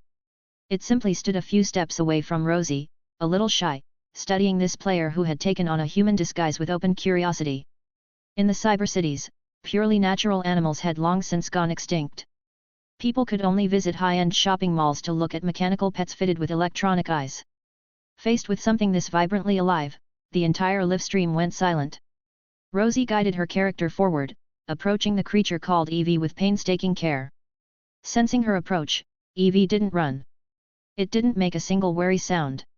It simply stood where it was, and its fluffy tail began to sway, gently, back and forth. Its ears turned in small arcs, picking up the sounds around it. Its pink nose tipped upward, taking in the air. Its eyes held nothing but pure curiosity and the faintest warmth of wanting to be near. Rosie pressed the interact key. Her character slowly crouched down. Eevee hesitated for a moment, then took a few small, tentative steps forward. And then it pressed its soft cheek lightly against the character's arm and nuzzled in. Vui. In that instant, through the neural interface feedback acting directly on the cerebral cortex, Rosie felt it with perfect clarity, that warm, downy texture. She could even feel the faint rise and fall of Eevee's breathing as it nuzzled closer, and the way its ears drooped slightly as it relaxed. The physics engine and rendering detail had been pushed to their absolute limit. Eevee nuzzled against her with its eyes closed, and another soft sound rose from its throat. The tone was completely natural, and deeply soothing. Rosie felt her heart turn to mush. A small info box floated up gently at the edge of the screen. Eevee, a normal-type Pokémon. Gentle and timid by nature, it is drawn to those who carry goodwill. Exceptionally adaptable, with a preference for quiet environments. Typing, ecology, habits, all of it readable at a glance. Rosie scratched the top of Eevee's head with one hand, soaking up that addictively soft texture, and began exploring the surrounding area. She passed through crumbling streets, walked into a stretch of withered woodland, and stepped across a shallow, sluggish stream. Pokémon were scattered everywhere she looked. Pidgey drifted in slow circles at low altitude. A Totodile had claimed a rock beside the water and was sprawled across it in lazy contentment. In the undergrowth, a Caterpie inched along at its own unhurried pace. None of them fought. They simply inhabited their own corners of this world in quiet peace, forming a gentle, self-sustaining ecosystem. Rosie discovered that because the Ditto she was playing was herself a Pokémon, she carried a kind of natural affinity, and none of the wild Pokémon in the wasteland showed the slightest hostility toward her. There was no hunting here. No brutal loop that required beating something down to earn experience. There were only calm encounters, one after another, across a desolate land. The chat, quiet for a moment, broke open in a wave of commentary. Oh my god, Eevee is way too cute. That neural feedback is 100 times more refined than anything in those supposedly 100% realistic AAA games. Watching this and thinking back to the opening CG about the trainers disappearing, these Pokémon have just been here alone, keeping watch over the ruins this whole time. That's kind of devastating, actually. They seriously don't fight at all? I've spent half my life playing games where blood is constantly on the screen. This is the first time I've thought, yeah, not fighting is actually kind of nice. Pokémon, types, Ditto, Eevee, this developer is something else. So much world building, and the more you see, the more you want to keep going. Looking at this, I just feel warm all over. I'm genuinely emotional right now. I want to find a place like this and just sit quietly with an Eevee. I never want to go to work again. Rosie picked up a few dead branches, some dry grass, and bits of broken stone from the ground, and unlocked the basic building function. She was surprised to find that Eevee hadn't wandered off. It was following her, step for step, right at her heels. When she took up her tools to break ground on a plot of earth, Eevee settled at the edge of the furrow and batted at the weeds with one small paw. When she went further out to haul timber, Eevee trotted along behind her. Who could possibly handle this? Rosie was, by nature, a deeply impatient person. In other games, she'd skip a 3-minute cutscene without a second thought. But here she was, wandering through a game with no objectives whatsoever for a full hour, and she hadn't felt the time pass at all. When she finally tired of meandering, she looked carefully over the ruins until she found what she wanted, a sheltered clearing beside a clear stream, backed against the remains of a half-collapsed building. She decided to make her home here. Ditto's unique abilities, paired with the game's remarkably open building system, let her start constructing a shelter from scratch. Simple wooden walls went up one by one, capped with a sloped roof. Around the perimeter she wove a low fence from foraged vines and dry branches. Step by step, she turned this bleak and broken patch of land into a small base that looked, against all odds, warm and lived in. To keep the house from feeling too bare, she built a little wooden table, stitched together a few cushions to lie on the floor, and even made a long trek out to dig up some brightly colored wildflowers from the crevices of the ruins, planting them in pots beside the front door. The wasteland's bleakness was quietly pushed back, replaced by something that felt, after a long time, like life. The entire building process moved at an unhurried pace. There was no resource pressure, no experience to grind, no obnoxious stat systems tying everything down. Everything was done entirely as she pleased.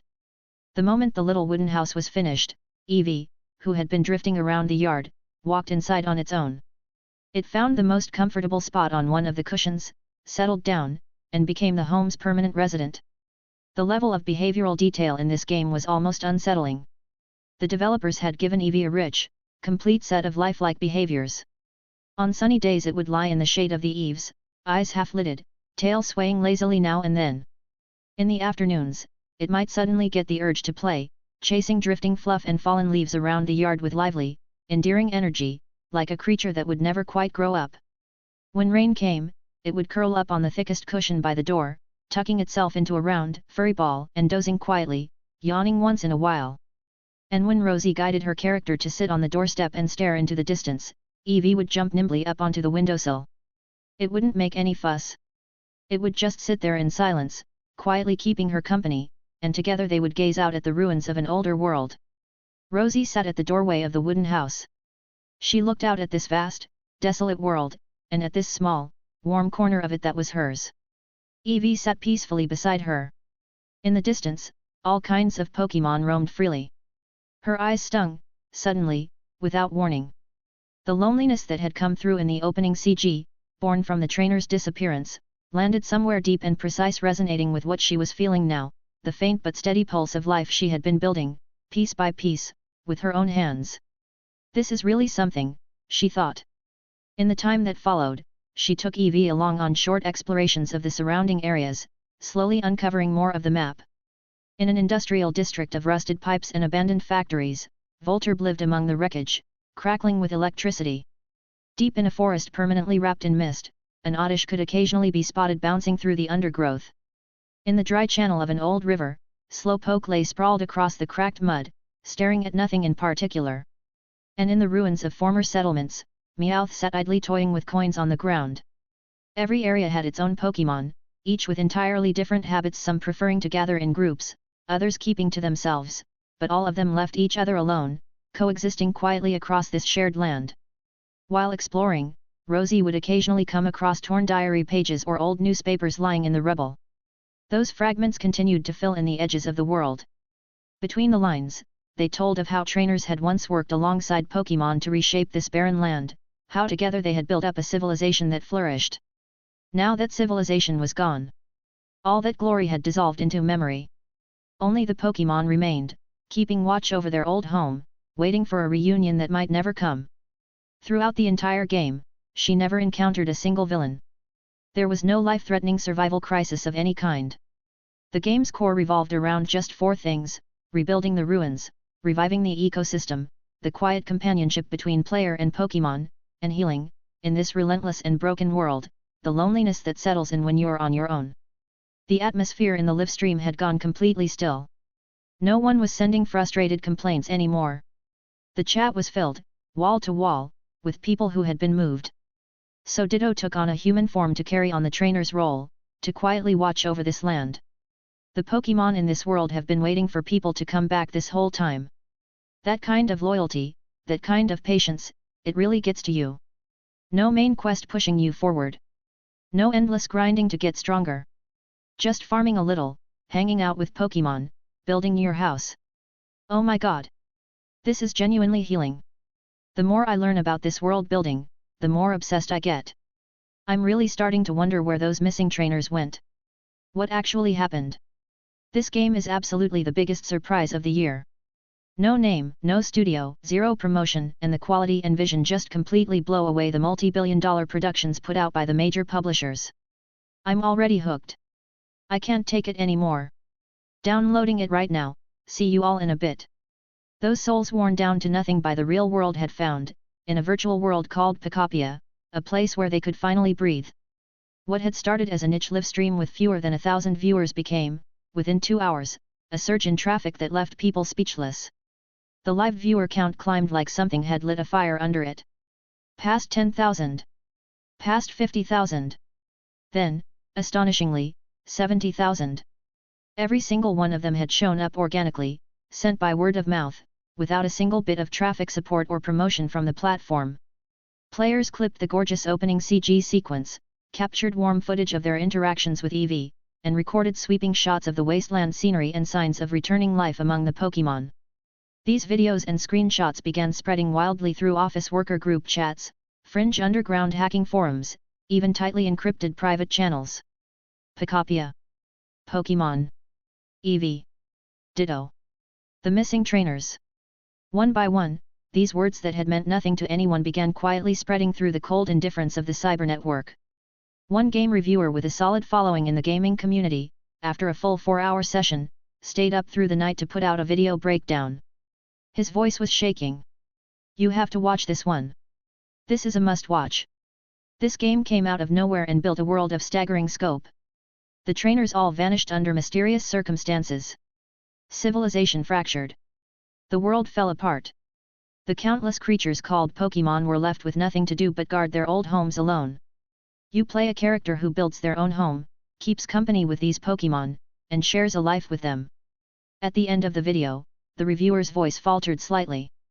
An Eevee. That Eevee is genuinely too cute. It really is. If I could actually live in a world like that, how wonderful would that be? 5 stars. I can only give this game 5 stars.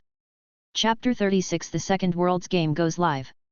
The moment the video was posted, it rocketed to the top of every major community feed. A flood of new viewers poured into Rosie's live stream through the pipes of the internet, and the discussion exploded into a full-scale frenzy. The comment stream was a dense, tangled wall of text. The disappearing trainer is absolutely the biggest setup in the whole thing. Wonder if they'll ever explain it in the story.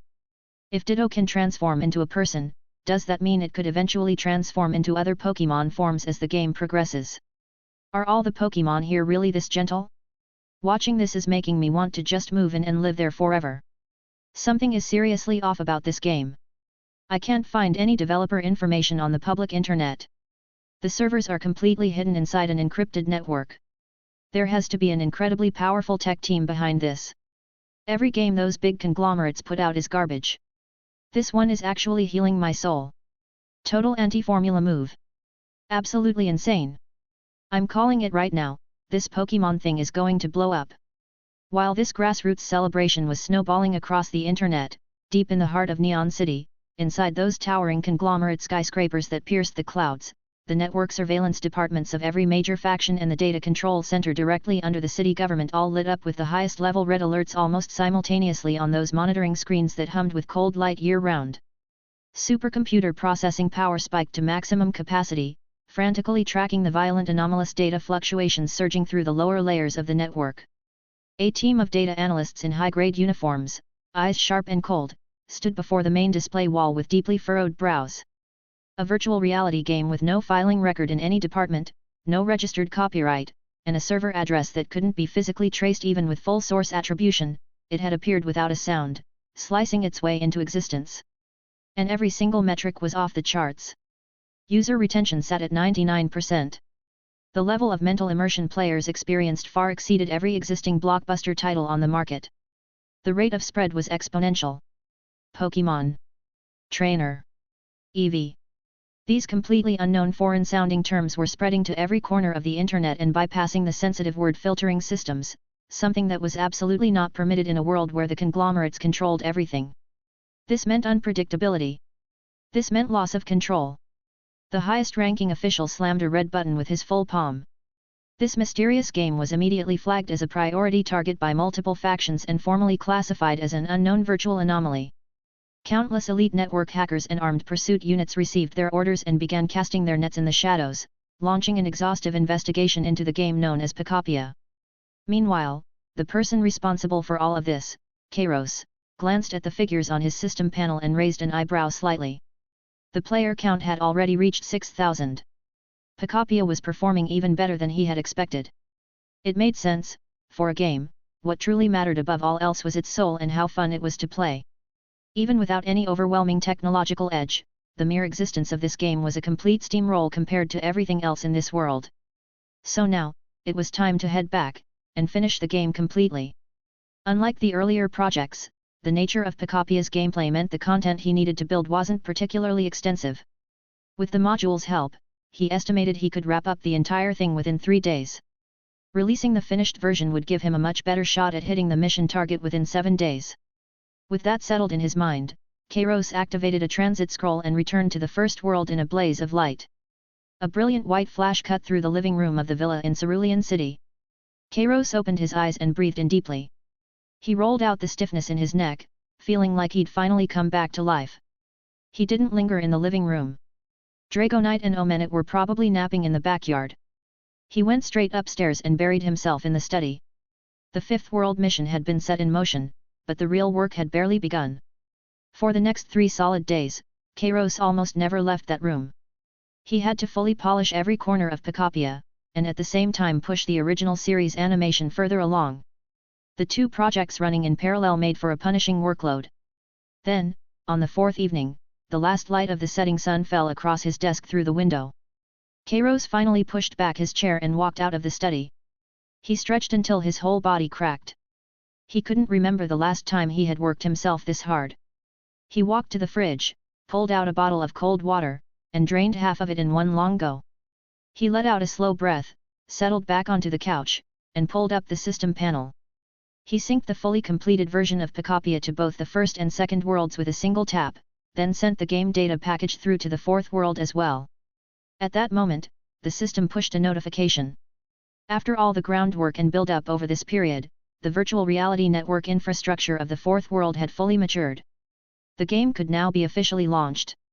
Previously in that world, he had only been able to release the original Pokémon anime as a foundation. Now, at last, it was time to close the net. Kairos thought it over and decided not to release Pacopia first.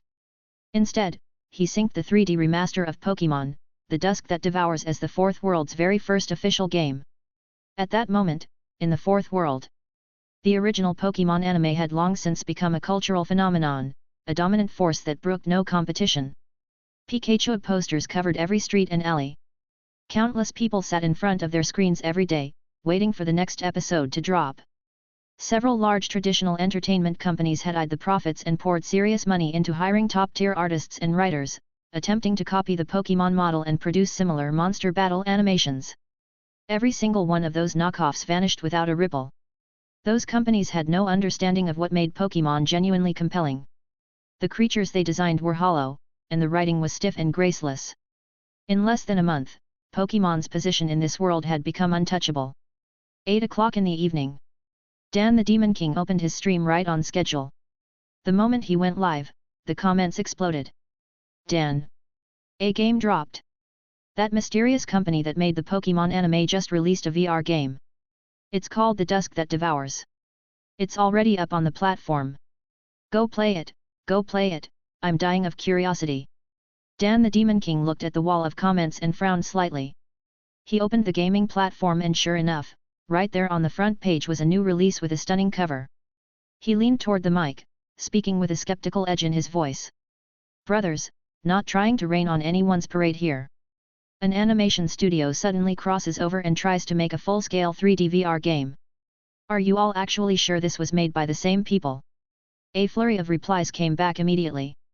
Seems like it's theirs, but I mean, people cash grab by crossing over all the time these days, right?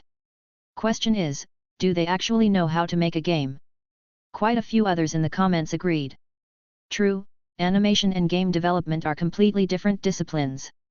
Probably just a reskin fanservice game to squeeze money out of kids who watched the anime. Dan, go taste test it first. If it's garbage we'll skip it. Dan the Demon King shrugged, bought the game without overthinking it, and launched it. Alright, since everyone wants to see it, consider me your canary. Let's see what this animation company actually managed to put together. A flash of light swept across the screen, and he entered the game. The moment the image came into focus, he froze. No shoddily thrown together tutorial village. No cheerful, sunny opening sequence. He found himself standing in a deeply unsettling space, surrounded by warping geometric shapes and dark violet mist. This was the classic opening dream sequence from The Dusk That Devours. Then came the dormancy cutscene. Once the professor had finished his explanation, before Dan the Demon King could even react, the dream shattered, and his character woke up in a bed in Little Root Town. He stepped outside. Sunlight hit him. Wind rustled through the leaves with a soft, papery sound. Unknown bird calls drifted in from somewhere distant. Thick, lush grass lay underfoot, indistinguishable from the real thing. Physics feedback and environmental rendering at this level were simply beyond what any ordinary studio could produce. So it really was made by them? The tone in Dan the Demon King's voice had shifted completely.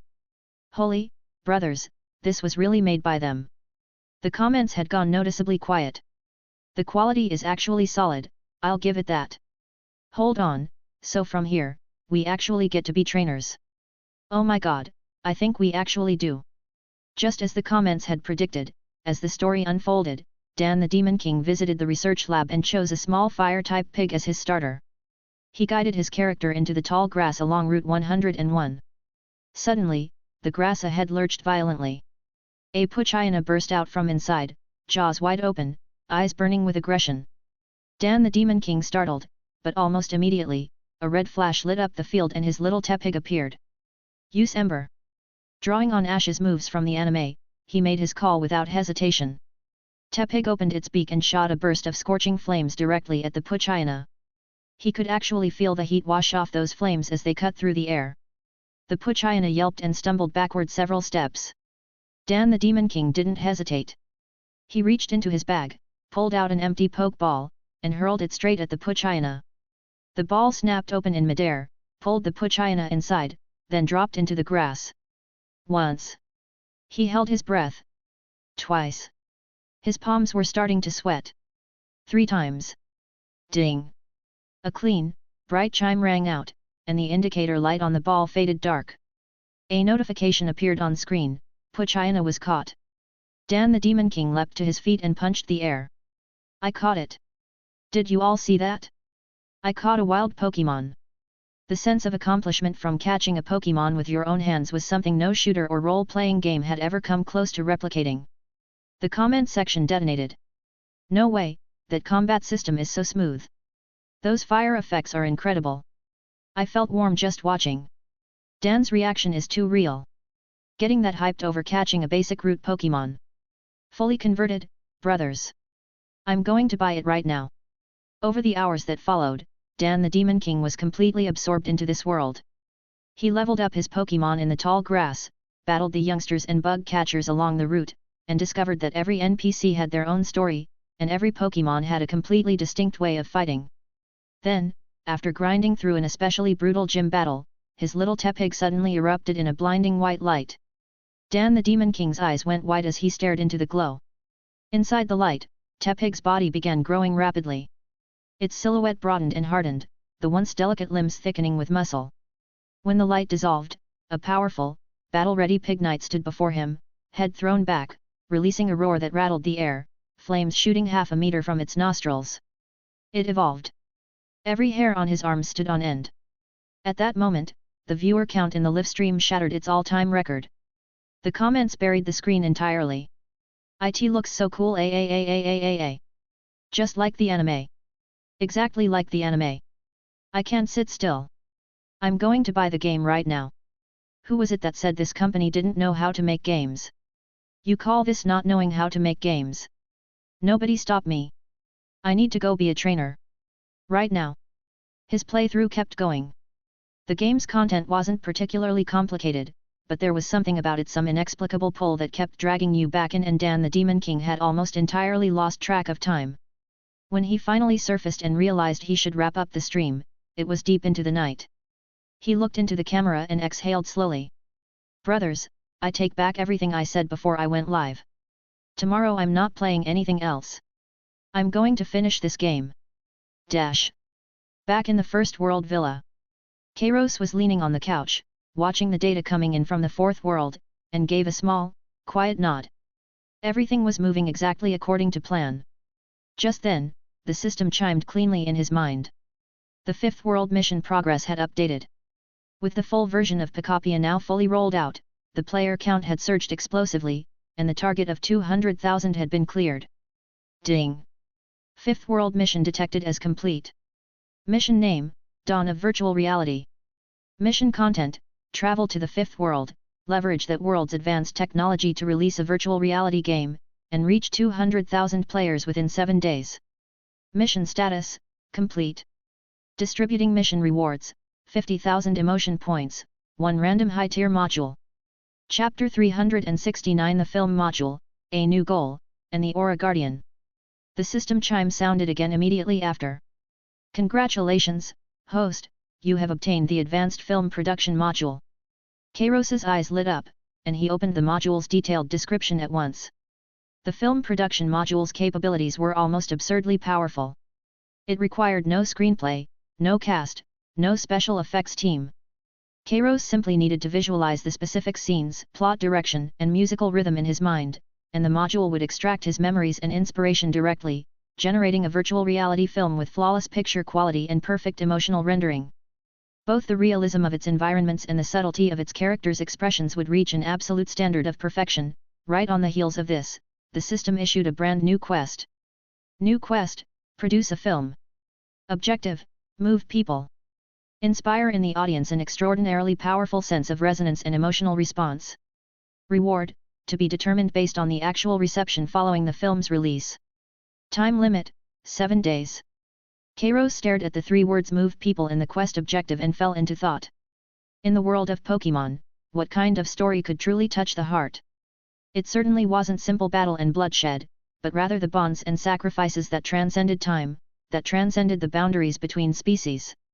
Almost instantly, an extraordinarily iconic title surfaced in his mind. He had it. That one. That was the one to make. Kairos stood up immediately and made his way back upstairs to the study to begin working in seclusion. Just as he turned to leave, the shadows in the corner of the room stirred, and Mars Shadow slipped out from within them. It stared at him, thoroughly baffled. "You're going to shut yourself in that room again?" There was a faint note of complaint in Mars Shadow's voice. It had already figured out that this particular human was a complete workaholic, busy with one thing or another every single day, without even enough time to hold a conversation. Kairos nodded and tossed out a casual reply. "Yeah, I've got something urgent to get done." Mars Shadow pursed its lips. "I sensed it just now. Lord Ho-Oh's faith energy has recovered a little over this period, but only just a little. You made me a promise before. When exactly are you planning to keep helping the Lord restore that faith?" Kairos paused and looked back at Mars Shadow. "Don't worry. Once I put this film out, I'll get right on it. I promise." With that, he pushed open the study door and walked in. The door clicked shut behind him. One day later. World 1. Cynthia was in the middle of a live stream. She was playing Pokémon Emerald.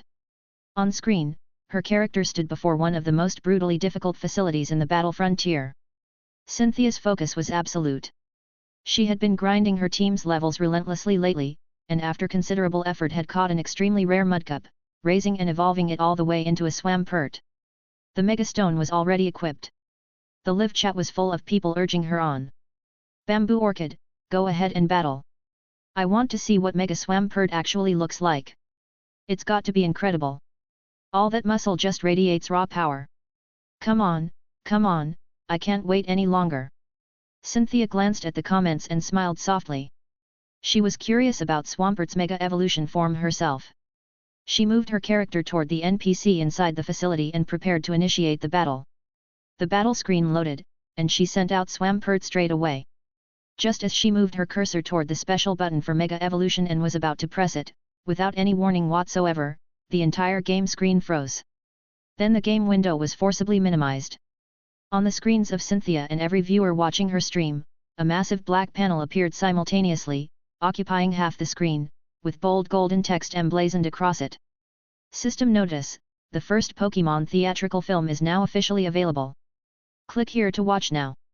Cynthia sat frozen, her hand suspended in midair over the mouse. The live chat went dead for a second, then erupted in a frenzy of scrolling messages. A theatrical film? What is this? Why did the game freeze? Was this notification sent to the entire server? A film? Kairos actually went and made a movie? That's quite the pivot. Are we watching this or not? I was waiting to see Mega Swampert and now there's some random ad interrupting everything. Cynthia kept her eyes on the text for a long moment. Given that it came from that mysterious game developer, there was no way it could be anything careless or half-hearted. Her curiosity was thoroughly hooked. The game could wait, but a worldwide premiere like this wasn't something she could afford to miss. Everyone, hold on a moment. Cynthia said softly into her microphone. She decided to watch this so-called film together with her audience. She moved the mouse and clicked the button to confirm. The stream's picture went dark immediately. A deep, ominous rush of wind came through her headphones. The film began playing on its own. The image slowly brightened. What came into view was an ancient battlefield, utterly devastated. The sky was blanketed by dense storm clouds, cast in a suffocating shade of dark crimson. Across the land, fires raged and thick smoke billowed without end. Two armies clad in heavy metal armor were locked in ferocious combat across the ruined terrain. But this was no ordinary human war. Among the soldiers' formations, enormous Pokémon unleashed terrifying attacks. Massive Agron charged through enemy lines like tanks, while Houndoom spewed jets of scorching flame, reducing whole ranks of soldiers to ash. The explosions produced by clashing attacks were deafening. The sheer realism and visual impact of it all was overwhelming. The viewers in the live chat were completely stunned by the grand scale of this opening. They're at war? Pokémon fought alongside humans in battle. The visuals, the sound design, same production values as always. This battle scene looks terrifyingly real. I can actually feel the carnage. The camera swept rapidly across the battlefield before coming to rest on a hillside. A Pokémon stood there with its eyes closed. Its body was a deep blue-black, its head shaped like a dog's, and sharp bone spines jutted from the backs of its hands. A faint blue glow radiated from its body. Lucario's eyes snapped open, and it spoke with urgent telepathy. The war has begun. And the scale is enormous. Comments flooded the chat immediately. What Pokémon is that? Does anyone know? It can speak through telepathy? That's so cool. Cynthia sat at her desk, and something in her gaze sharpened. She recognized this Pokémon. That was Lucario, extraordinarily rare, and she had come across records of it in the most ancient texts of the Sinnoh region. It was said to be a remarkable Pokémon with a unique gift. The scene shifted. Lucario sprinted through a battlefield thick with smoke and ash, charged into a vast castle, and ran toward a man in a blue cape and hat. Sir Aaron! At this rate, the tree of beginning will be engulfed by the fighting. Lucario cried out in desperation. The camera closed in. The man named Aaron wore an expression of profound heaviness. He gazed out at the distant flames, his eyes filled with anguish and resignation. I know. But there's no time left. Aaron turned and looked at Lucario. The resolution in his eyes was absolute, as though he were saying his final farewell. I have abandoned this city. I will not be returning. Lucario's eyes flew wide with disbelief, and it lurched forward. Sir Aaron. Why? Where are you going? Aaron did not answer. Instead, he raised the staff in his hand, its tip set with a large blue crystal. He looked at Lucario and said quietly. Forgive me, Lucario. A blinding blue light burst from the staff and instantly engulfed Lucario. No. Sir Aaron. What are you doing? Lucario struggled violently within the light, but it was no use. In the last moment before being sealed inside the staff, Lucario's eyes were filled with despair and incomprehension. Why would you do this? Sir Aaron, you've betrayed me. The light faded. Lucario was gone. Aaron looked down at the staff in his hand and let out a long, heavy sigh. Then the image showed Aaron riding atop a great Pidgeot, flying toward a towering ancient tree shimmering with mysterious light in the distance. Wait for me, Tree of Beginning. The somber flashback sequence ended there. The live chat exploded instantly, flooded with outrage on Lucario's behalf. So the opening is basically, this thing called Lucario, at the most desperate moment, gets betrayed by the trainer it trusted most. That's so tragic. It clearly cared so deeply about the city and that man Aaron, and it just gets sealed away. That Aaron is a coward who abandoned his post and ran. He left his own city behind. Cynthia watched the screen, her brow furrowing slightly. Her instincts told her things weren't as straightforward as they appeared. In her experience, the look in Aaron's eyes at the end was nothing like what you would see on a deserter. That combination of resignation and resolve looked far more like someone preparing to go to their death. It doesn't quite seem that simple, Cynthia said softly into the mic. Let's not jump to conclusions just yet. Let's keep watching. She was already completely drawn in. A dazzling sequence of light and color swept across the screen. The film's title slowly materialized at the center of the image. Pokémon the movie, Lucario and the Mystery of Mew. More questions rolled through the chat. What's aura? That word sounds strangely familiar. Can the streamer explain? You definitely know. Cynthia gathered her thoughts and spoke into the microphone. Aura is actually a very special ability. According to ancient texts, it's a form of life energy that exists within every living being. Those who possess this ability, whether human or Pokémon, can sense the emotions of others, and can even communicate and fight without relying on words or language. But the specifics are unclear even to me, because this ability has nearly vanished from the world entirely. After Cynthia's explanation, the viewers' anticipation for the film climbed even higher. The film reached the 8-minute mark. The clock on screen began spinning at a rapid rate, its hands blurring into a faint streak. The camera pulled up high into the sky, looking down over the land below. The transformation of the world over centuries unfolded in just a few seconds. The ancient ravaged battlefield grew over with dense forest, and crumbling walls were rebuilt and restored. The scene cut to the modern city of Rhoda. A brilliantly sunny day, with light pouring down over a magnificent castle. Several young figures appeared in the frame: Ash, Pikachu, May, Brock, and Max. They were walking through a lively street while the townspeople, dressed in ornate traditional costumes, greeted them warmly. Welcome to Rhoda. May looked around at everything, her eyes sparkling with excitement. Wow, it's so lively here. Brock held up a travel guide and grinned. Today is their annual Aura Festival, held in honor of the legendary hero Aaron who saved the kingdom. The viewers had no idea who these main characters were, but their attention was immediately drawn to the small yellow creature perched on Ash's shoulder. Oh! That's Pikachu! So cute! That Pikachu looks so full of personality. Is it the main character? The boy with the cap in the middle looks a little goofy, honestly. That guy next to him with the squinting eyes, wait, can he even see where he's going? The camera cut to the grand stage in the plaza in front of the castle. Queen Eileen, dressed in a magnificent gown, sat alongside the palace steward in the elevated viewing box. The host raised a microphone and announced to the crowd. Now, we will hold our annual battle tournament. The winner will be chosen as the successor to the will of the Aura Guardian, Aaron. A thunderous cheer erupted from the audience below. At that moment, the camera swept briefly and almost imperceptibly through the crowd. 3 figures in conspicuous disguises were mixed in among the people. Jesse, James, and a Meowth who walked upright. They were crouched behind a stall, peering through binoculars at Ash and the Pikachu on his shoulder. The appearance of these three figures sent the live chat into an absolute uproar. Because when Cynthia had been playing Pokémon Emerald earlier in her streams, she had personally gone up against these three self-proclaimed Team Rocket members in the game. Oh my god, it's them! Team Rocket's trio! How did they end up in the movie? It's all connected. Characters from the game are making cameos in the film.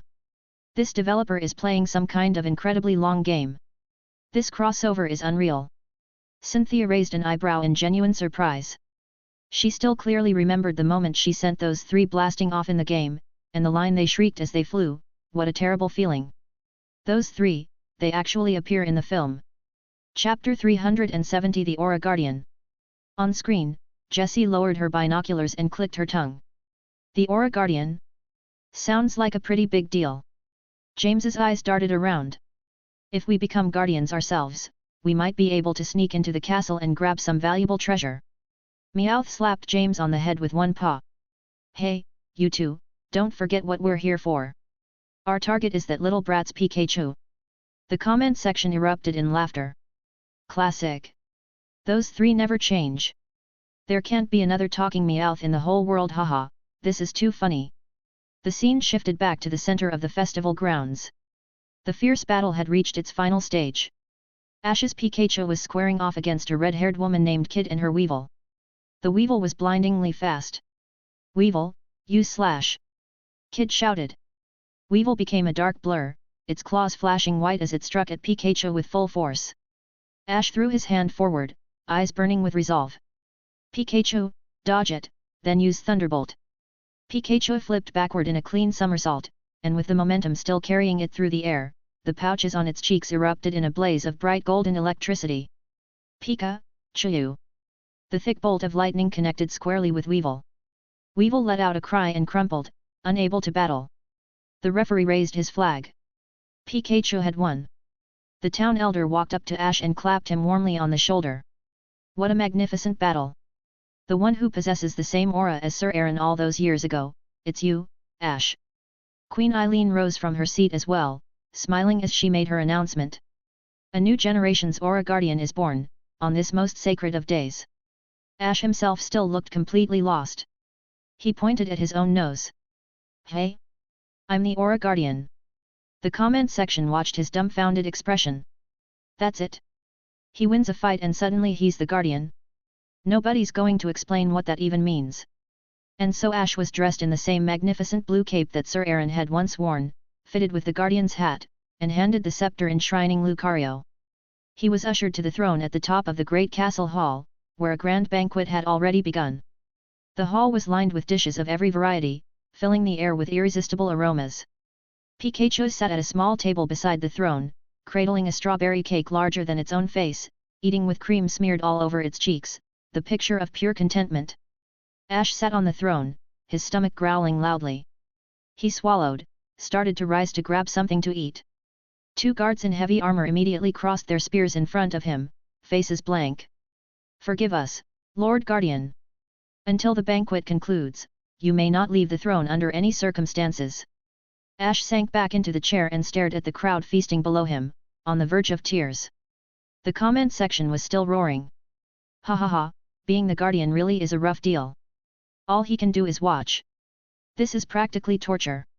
The banquet scenes were breathtaking.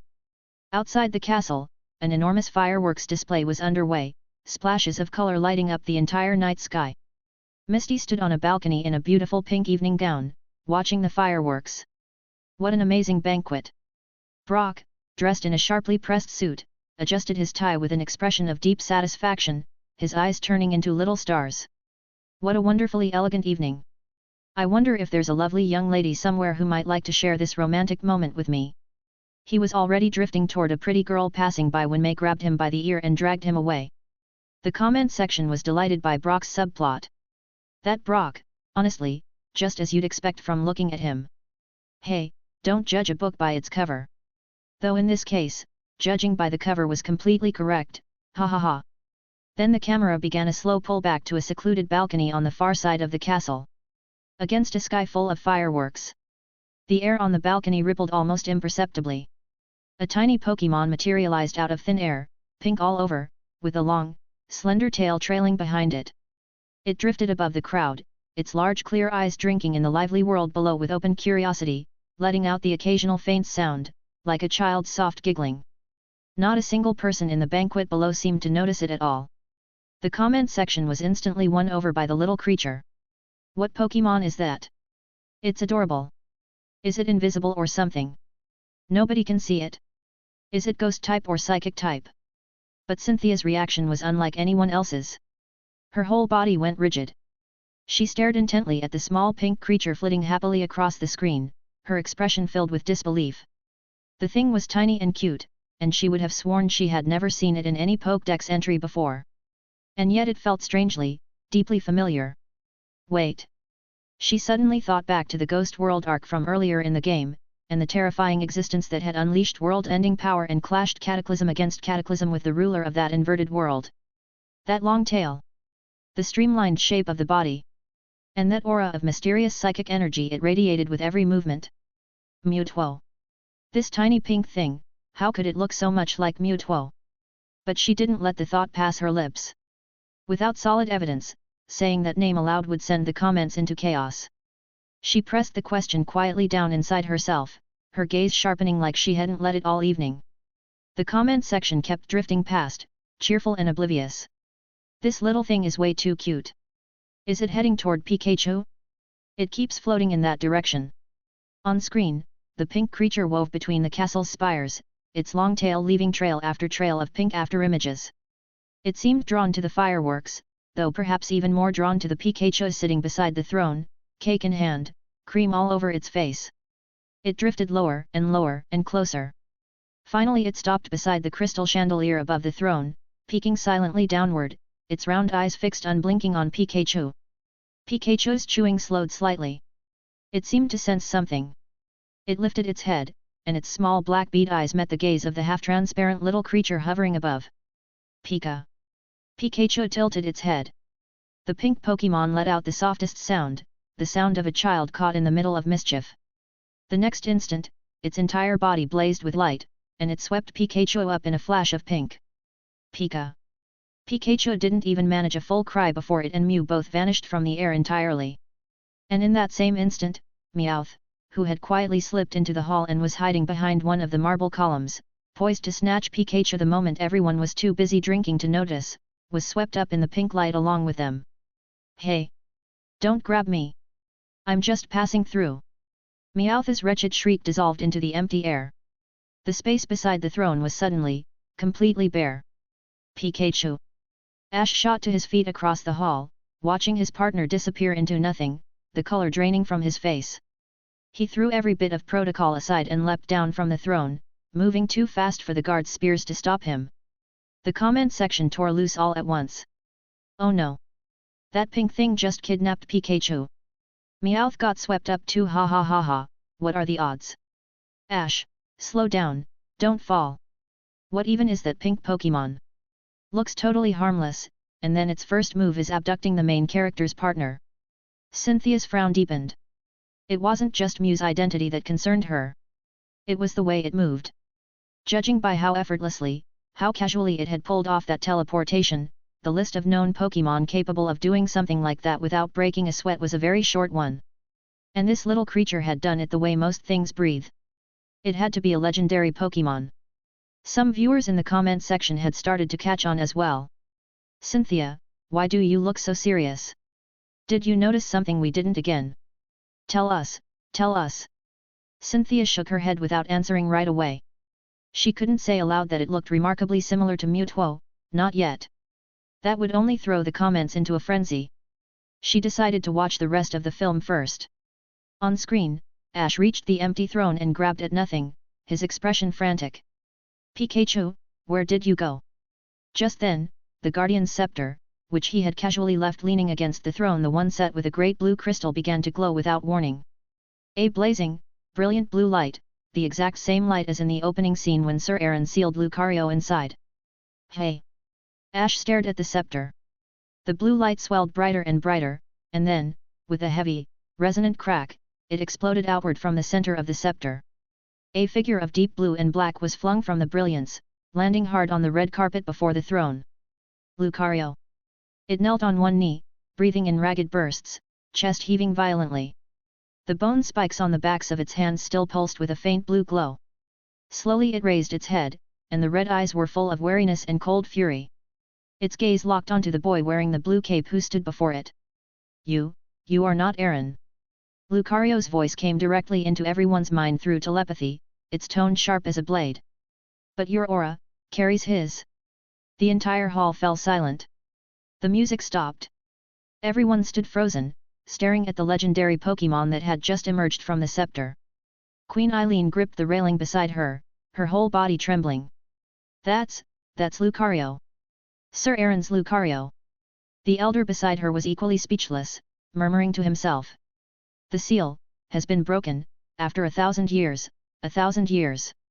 In Cynthia's stream, the comment section came apart at the seams. No way. That's the Lucario from the opening. It was sealed inside the scepter this whole time? Is 1,000 years actually serious?